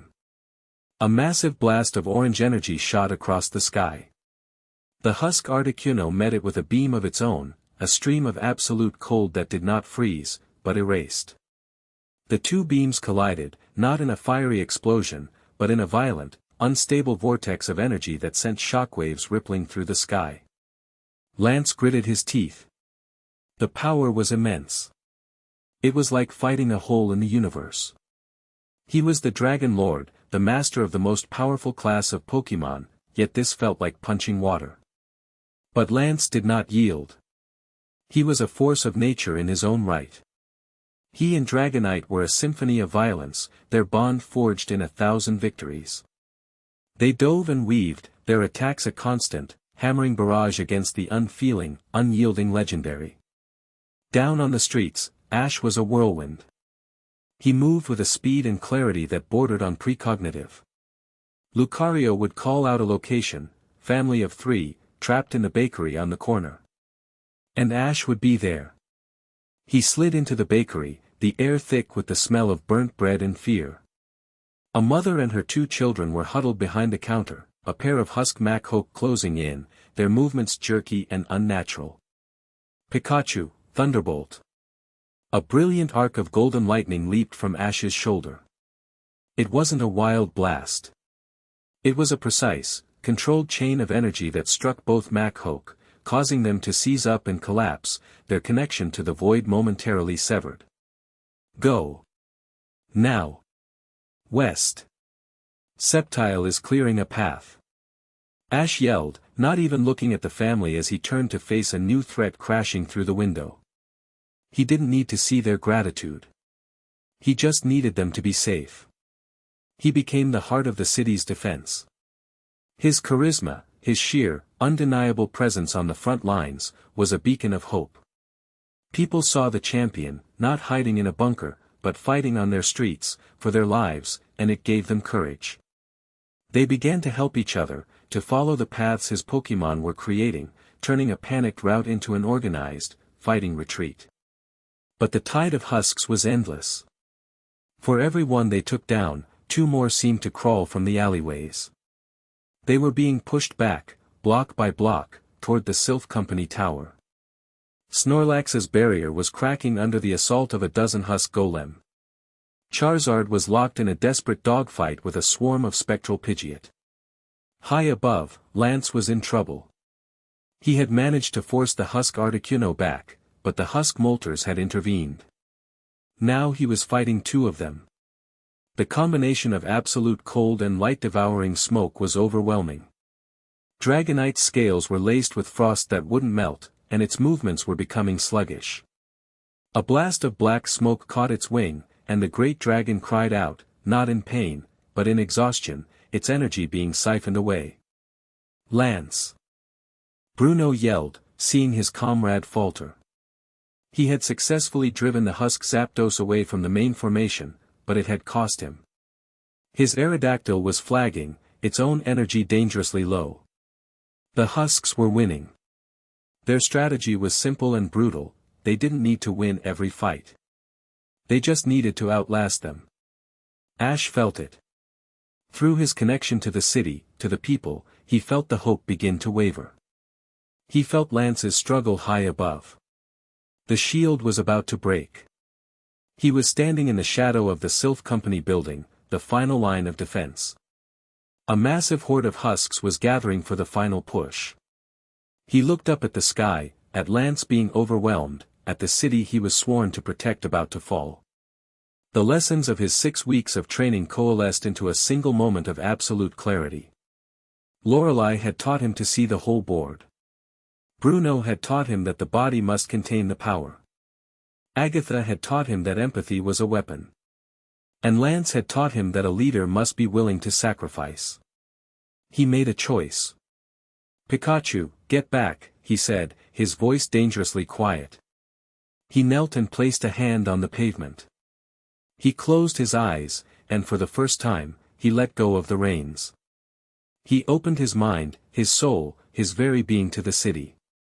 He felt the fear of every trapped citizen, the defiant roar of his Charizard, the steady endurance of Snorlax, the desperate struggle of Lance and Dragonite high above. He gathered all of it, not just his own power, but the collective life force, the hope, of everyone and everything fighting back. He became a conduit. A soft golden light emanated from him, spreading outwards. It flowed over the cracked pavement, up the sides of the buildings, a gentle, silent wave of pure, concentrated life. It wasn't an attack. It was a statement. You are not alone. Every person hiding in the city felt it, a sudden warmth, a surge of courage. Every one of Ash's Pokémon felt a new, boundless strength flow into them. Snorlax roared, and his cracking barrier reformed, now blazing with golden light. Charizard's flames burned twice as hot, scattering the spectral birds around him. High above, Lance felt the surge of power as if it were a physical jolt. Dragonite's weariness vanished, the frost on its scales melting away. It roared, a true dragon's roar, and blasted the husk Articuno with a hyper beam so powerful it sent the corrupted bird reeling back into the rift. But the main effect was on Ash himself. He stood up, and he was no longer just a man. He was the eye of a hurricane of golden aura, a swirling vortex of power that warped the air around him. He had become a living nexus of the city's will to survive. He looked at the horde of husks before him, and he raised his hand. Enough. He didn't shout. The word was spoken softly, but it carried the weight of 1,000 voices. He brought his hand down, and from the sky, a massive dome of shimmering, golden light descended. It didn't crash down. It settled, covering a 10-block radius around the Sylph Company Tower, with Ash at its epicenter. The husks that were inside the dome with him stopped, their vacant eyes fixed on him. The husks outside slammed into the barrier, their silent attacks doing nothing against the shield woven from pure hope. He had bought them time. He had created a sanctuary. Lance, seeing his chance, didn't waste it. Bruno, with me. Now. With Dragonite and a revitalized Aerodactyl, they charged the last remaining bird, the Husk Molters. Freed from having to fight on two fronts, they unleashed a coordinated assault, a blizzard of dragon claws and rock slides. The corrupted Firebird, unable to withstand their combined, focused wrath, finally broke, its form dissolving into black smoke that was sucked back into the rift in the sky. With the 3 legendary husks defeated, their command structure shattered, the remaining horde on the ground faltered. Their connection to the void wavered. The rift in the sky began to shrink, the tide of the invasion finally turning. Then, for a moment, a face appeared in the rift. The sorrowful, serene face of Silas. He looked down, not at the battle, but at the golden dome of light, at Ash standing within it. His psychic voice touched the minds of everyone in the city, a calm, chilling whisper against the backdrop of their victory. See the suffering you prolong. See the desperate struggle. You fight so hard to preserve a world of pain. I offer peace. The projection's sad eyes found Lance in the sky. And know this, Dragon Lord. The serpent is already in your garden. There is one among your most trusted who understands my truth. And then he was gone. The rift sealed itself with a final, silent shudder, and the sky was clear once more. The remaining husks on the ground collapsed, their puppet strings cut, dissolving into dust and fading away. Victory. Ash's dome of light dissolved, the immense power receding from him. He staggered, falling to one knee, the backlash of channeling so much energy hitting him like a physical blow. Pikachu rushed to his side, nudging him with a worried chirp. A moment later, Dragonite landed beside him with a heavy thud. Lance dismounted, his face grim, the victory soured by Silas's final, poisonous words. He walked over to Ash and stood over him, not in triumph, but in awe. He looked at the street, now clear of enemies, at the distant sounds of relieved crying and cheering. He looked at the young man who had just held a city on his shoulders. He clapped a heavy, gauntlet hand on Ash's back, a gesture of profound respect. I once saw you as a rival, Lance said, his voice rough with emotion. Then as my champion. He looked out at the city they had just saved together. Now, he met Ash's tired gaze, and the last barrier between them, the hierarchy of their old roles, crumbled into dust. I see you as a brother. They had won the battle. They had saved Saffron City. But Silas's parting words echoed in the silence between them. A traitor. A serpent in the garden. The war, Ash knew, was far from over. It had just become much more personal. Chapter 7, The Serpent in the Garden. Paranoia was a poison, and it was seeping through the foundations of the Pokémon League. Silas's parting words had done more damage than his entire army of husks. The Indigo Plateau, once a bastion of camaraderie and shared purpose, had become a place of suspicious glances and hushed whispers. Every aide, every gym leader, every official who had access to their inner circle was now under a cloud of doubt. Trust, the bedrock of their entire organization, had been shattered. Lance was a storm of contained fury, driving his security forces to investigate every lead, no matter how flimsy. Bruno had retreated into a stoic, watchful silence, his presence in a room a heavy, unspoken judgment. Lorelei's mind, a machine of logic and strategy, was running through endless permutations, trying to deduce the traitor's identity through patterns of behavior and access levels, but with no hard evidence. It was like trying to map a ghost. The Aegis was strong, but its foundation, the League itself, was cracking. In the midst of this rising tide of suspicion, Ash was a strange, disquieting island of calm. He participated in the debriefs and strategy sessions, but while everyone else was focused on finding the enemy within, he seemed focused on something else entirely, them. He found Lorelei in the war room at 3 a.m, her face illuminated by the cold blue light of a dozen holographic screens, her eyes red-rimmed with exhaustion. She was cross-referencing security logs with personnel files, a frantic, desperate search for a phantom. "You'll burn yourself out," he said softly, placing a mug of steaming tea on the console next to her. She jumped, startled, not having heard him approach. "I have to find them, Ash," she said, her voice strained. "It's a logical problem. There must be a variable I'm missing." "Maybe it's not a logic problem," he said, leaning against the console. He gestured to the screens. "You're looking at data." Silas didn't recruit a spy with data. He recruited them with an idea. With despair. He gently touched the screen, switching it off. The room was plunged into a softer, dimmer light. "You need to rest, Lorelei. Your mind is your greatest weapon. A dull blade is useless." She stared at the blank screen, then at him. He wasn't ordering her. He was caring for her. The fortress of ice she had built around herself had long since melted when it came to him, and in its place was a fierce, protective loyalty. She let out a breath she didn't realize she'd been holding and nodded, the tension in her shoulders easing for the first time in days. He found Bruno in the gravity training chamber, pushing himself to inhuman limits, his body slick with sweat. He was fighting his own frustration, channeling his anxiety into physical punishment. Ash didn't say a word. He just walked to the other side of the room, took off his jacket, and began his own training regimen, moving through the katas Bruno had taught him. He worked in silence, his movements a mirror of Bruno's own discipline. After nearly an hour, Bruno finally stopped, his breathing heavy. "The doubt, it is a weakness," Bruno grunted, wiping his brow. "It poisons the spirit." "Only if you let it," Ash replied, holding a perfect, steady stance.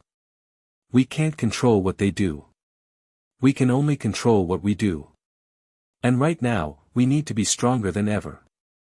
For the people who are still counting on us." Bruno looked at him, at the quiet, unshakable strength he projected. Ash wasn't just a powerful trainer, he was a leader who led by example, a calming center in the storm. Bruno gave a slow, deep nod of understanding. He had been focusing on the poison, and Ash had reminded him to focus on the antidote, their own shared strength.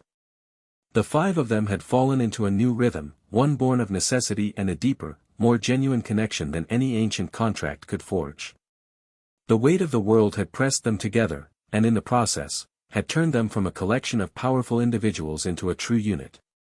A family. The proof of this came unexpectedly. The war council meetings had become so tense they were nearly unbearable. One evening, after a particularly fractious argument between Lance and a senior gym leader, Ash stood up.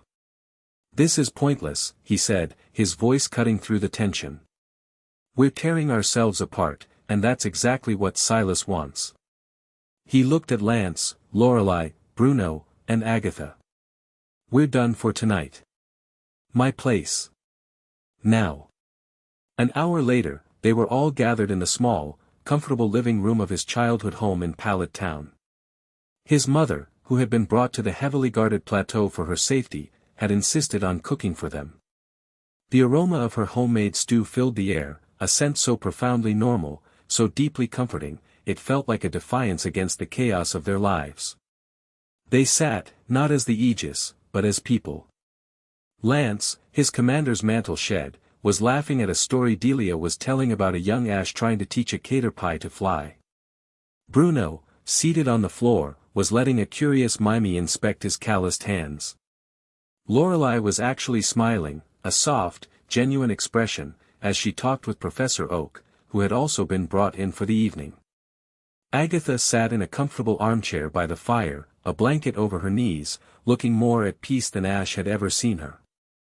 Pikachu was curled up in Ash's lap, fast asleep. Ash looked around the room, at this strange, powerful, dysfunctional family he had somehow acquired.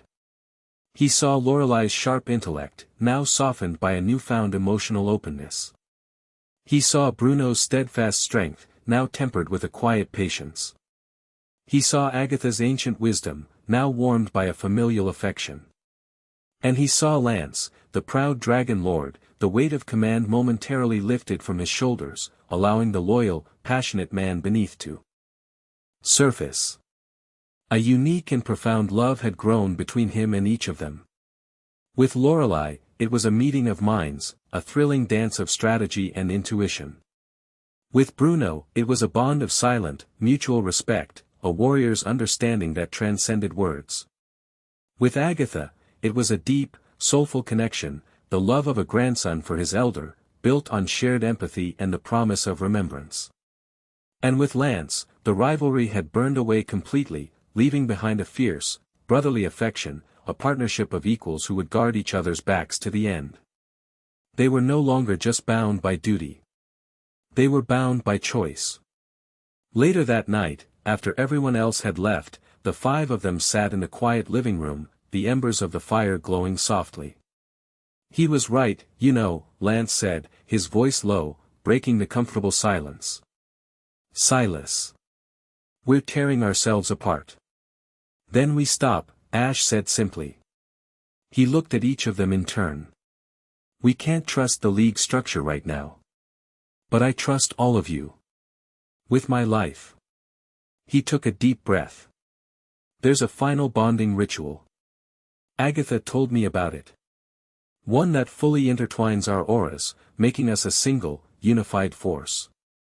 The old laws say it's to be performed before the final battle.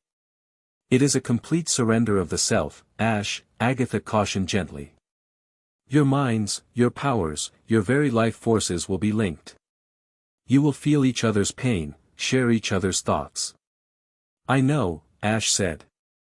He met Lorelei's gaze, then Bruno's, then Lance's. "The tradition says it's a duty. But I'm not asking because of tradition. I'm asking because there's no one else in this world I'd rather face the darkness with."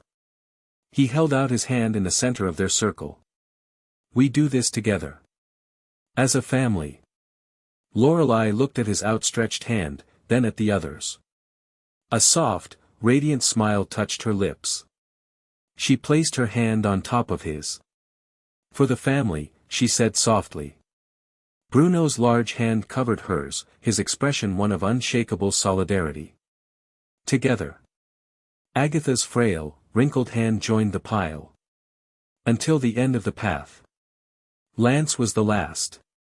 He looked at Ash, his eyes shining with a fierce, loyal light. He clapped his hand on top of the others with a resounding finality. "To the bitter end, my brother." The decision was made. They were no longer just the Aegis. They were one. Their newfound unity was tested sooner than they expected. A frantic, coded alert came from one of Lance's intelligence agents. It was a single, terrifying message: "They're here. The Purifiers. Sector Omega. They have him." Sector Omega was a deep-level training facility, the very place Bruno was running his drills. The Purifiers hadn't launched a full-scale assault. They had made a surgical strike. Seeing the League's internal chaos, they had seen their opportunity. Their goal was clear: remove one of the pillars and watch the entire structure collapse. They arrived to a scene of quiet devastation. The reinforced walls of the training chamber were scarred with the sickly green energy of the Purifier's weapons. Several League security guards were on the ground, not dead, but unconscious, their bodies emitting a faint, disturbing anti-aura field. In the center of the room, Bruno was on one knee, surrounded by a half-dozen black-clad Purifier agents. He was fighting, but it was a losing battle. He was inside a shimmering containment field that seemed to be actively draining his strength. His Macamp lay stunned at his feet. Every time Bruno tried to channel his aura, the field would flare, and he would cry out in pain as the energy was violently suppressed. "Target acquired," a cold, synthesized voice echoed from the leader of the Purifier squad. "Prepare for extraction." They never got the chance. "Now!" Ash roared. From the shadows of the corridor, Lance and Charizard erupted. A single, massive flamethrower washed over the Purifier squad, forcing them to scatter and disrupting their containment field. At the same moment, Lorelei's Lapras materialized, unleashing a blizzard that turned the floor into a treacherous sheet of ice, just as she had done on the beach. Greninja and Sceptile moved like lightning, disarming two of the agents before they could even react. Ash and Pikachu were the spearhead. They moved with a perfect, deadly synergy. A Purifier fired his disruptor rifle at Ash. Ash didn't even try to block. He dropped low, and the beam passed harmlessly over his head, striking another agent behind him. Pikachu, already in motion, launched himself off Ash's back, a tiny golden cannonball of Volt Tackle that slammed into the first agent's chest. It was a perfectly coordinated counter-ambush. The Purifiers, so used to their technological superiority and tactical precision, were thrown into chaos. They were fighting not just a group of powerful trainers, but a single, multi-limbed organism that seemed to anticipate their every move. The bond Ash had forged with his team was now a palpable weapon on the battlefield. Ash reached Bruno, helping the bigger man to his feet. "You all right?" Sever the connection," Bruno grunted, shaking his head to clear it. "It is like losing a limb." "Just rest," Ash said. "We've got this." The leader of the Purifier squad, a tall, imposing figure, recovered his composure. He raised a hand, and his remaining soldiers fell back into a disciplined formation.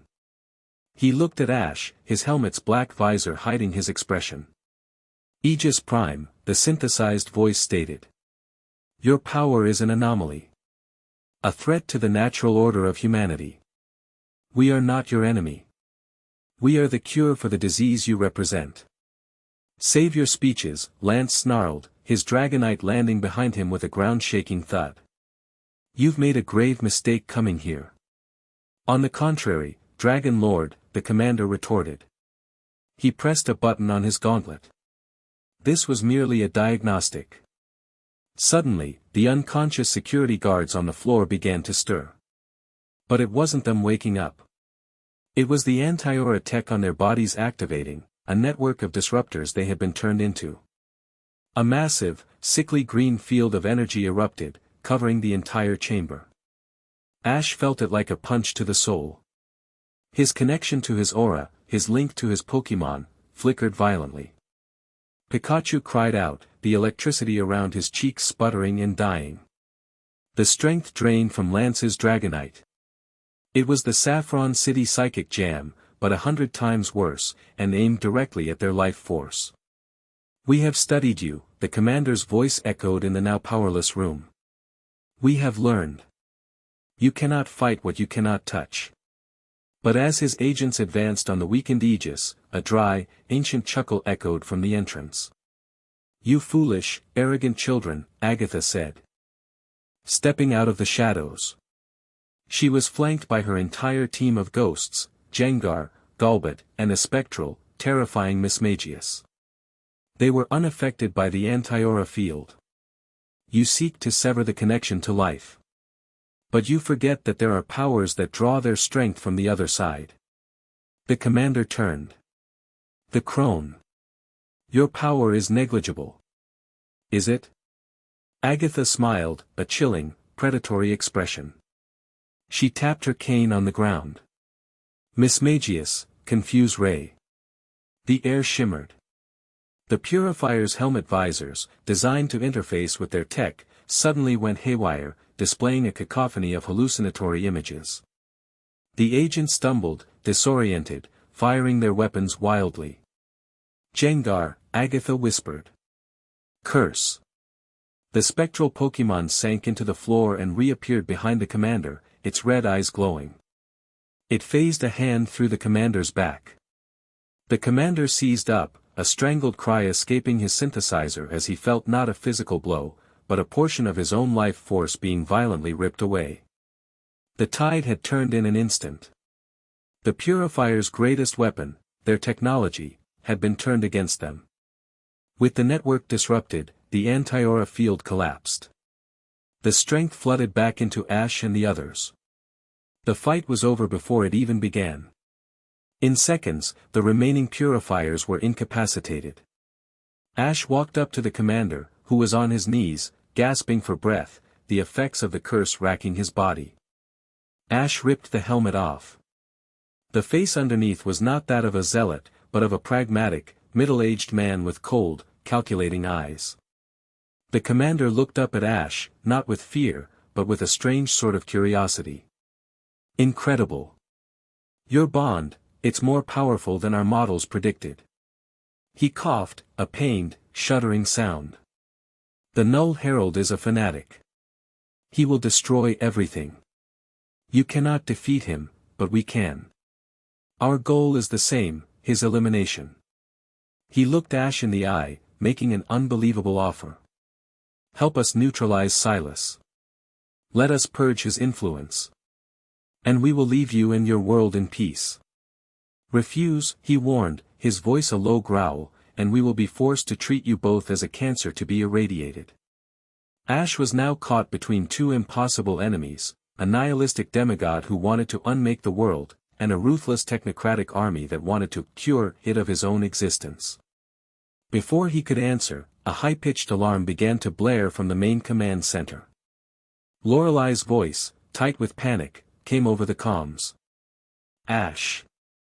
Lance. It's the mole. They've been found." Ash and Lance exchanged a horrified look. They left the captured Purifiers with Bruno and Agatha and raced to the command center. They burst in to find a scene of chaos. The traitor had been cornered. And it was no one they had ever suspected. It wasn't a gym leader. It wasn't a corporate rival. It was Marcus, President Gudshow's quiet, severe, impeccably loyal senior aide. The very man who had first led Ash to the chamber of the Aegis. He stood by the central console, a datapad in his hand, his face a mask of serene, tragic resolve. He had just finished uploading a massive data packet. "Marcus?" Lance breathed, his voice full of disbelief. "Why?" Marcus looked at them, and for the first time, Ash saw the profound, soul-deep weariness in his eyes. "My wife, my daughter," he said, his voice hollow. "They were on a ferry that sank off the coast of Cinnabar 5 years ago. A sudden storm. A freak accident.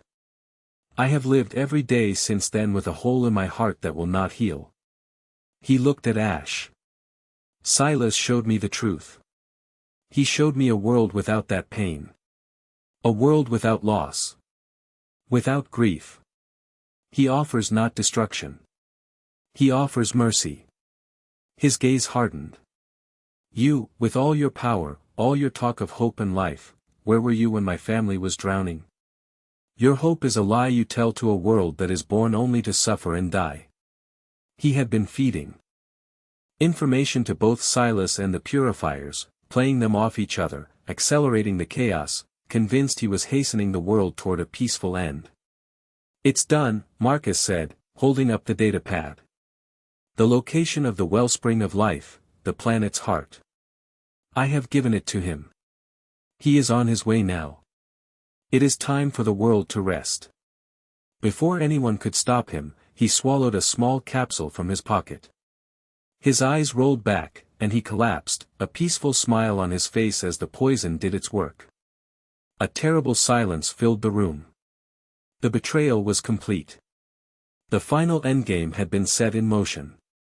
And now, all of their enemies, the Null Herald, the Purifiers, the very concept of despair itself, were converging on the one place from which the world could not recover. The end. Thank you for watching this video. Please be sure to subscribe to our channel and like this video.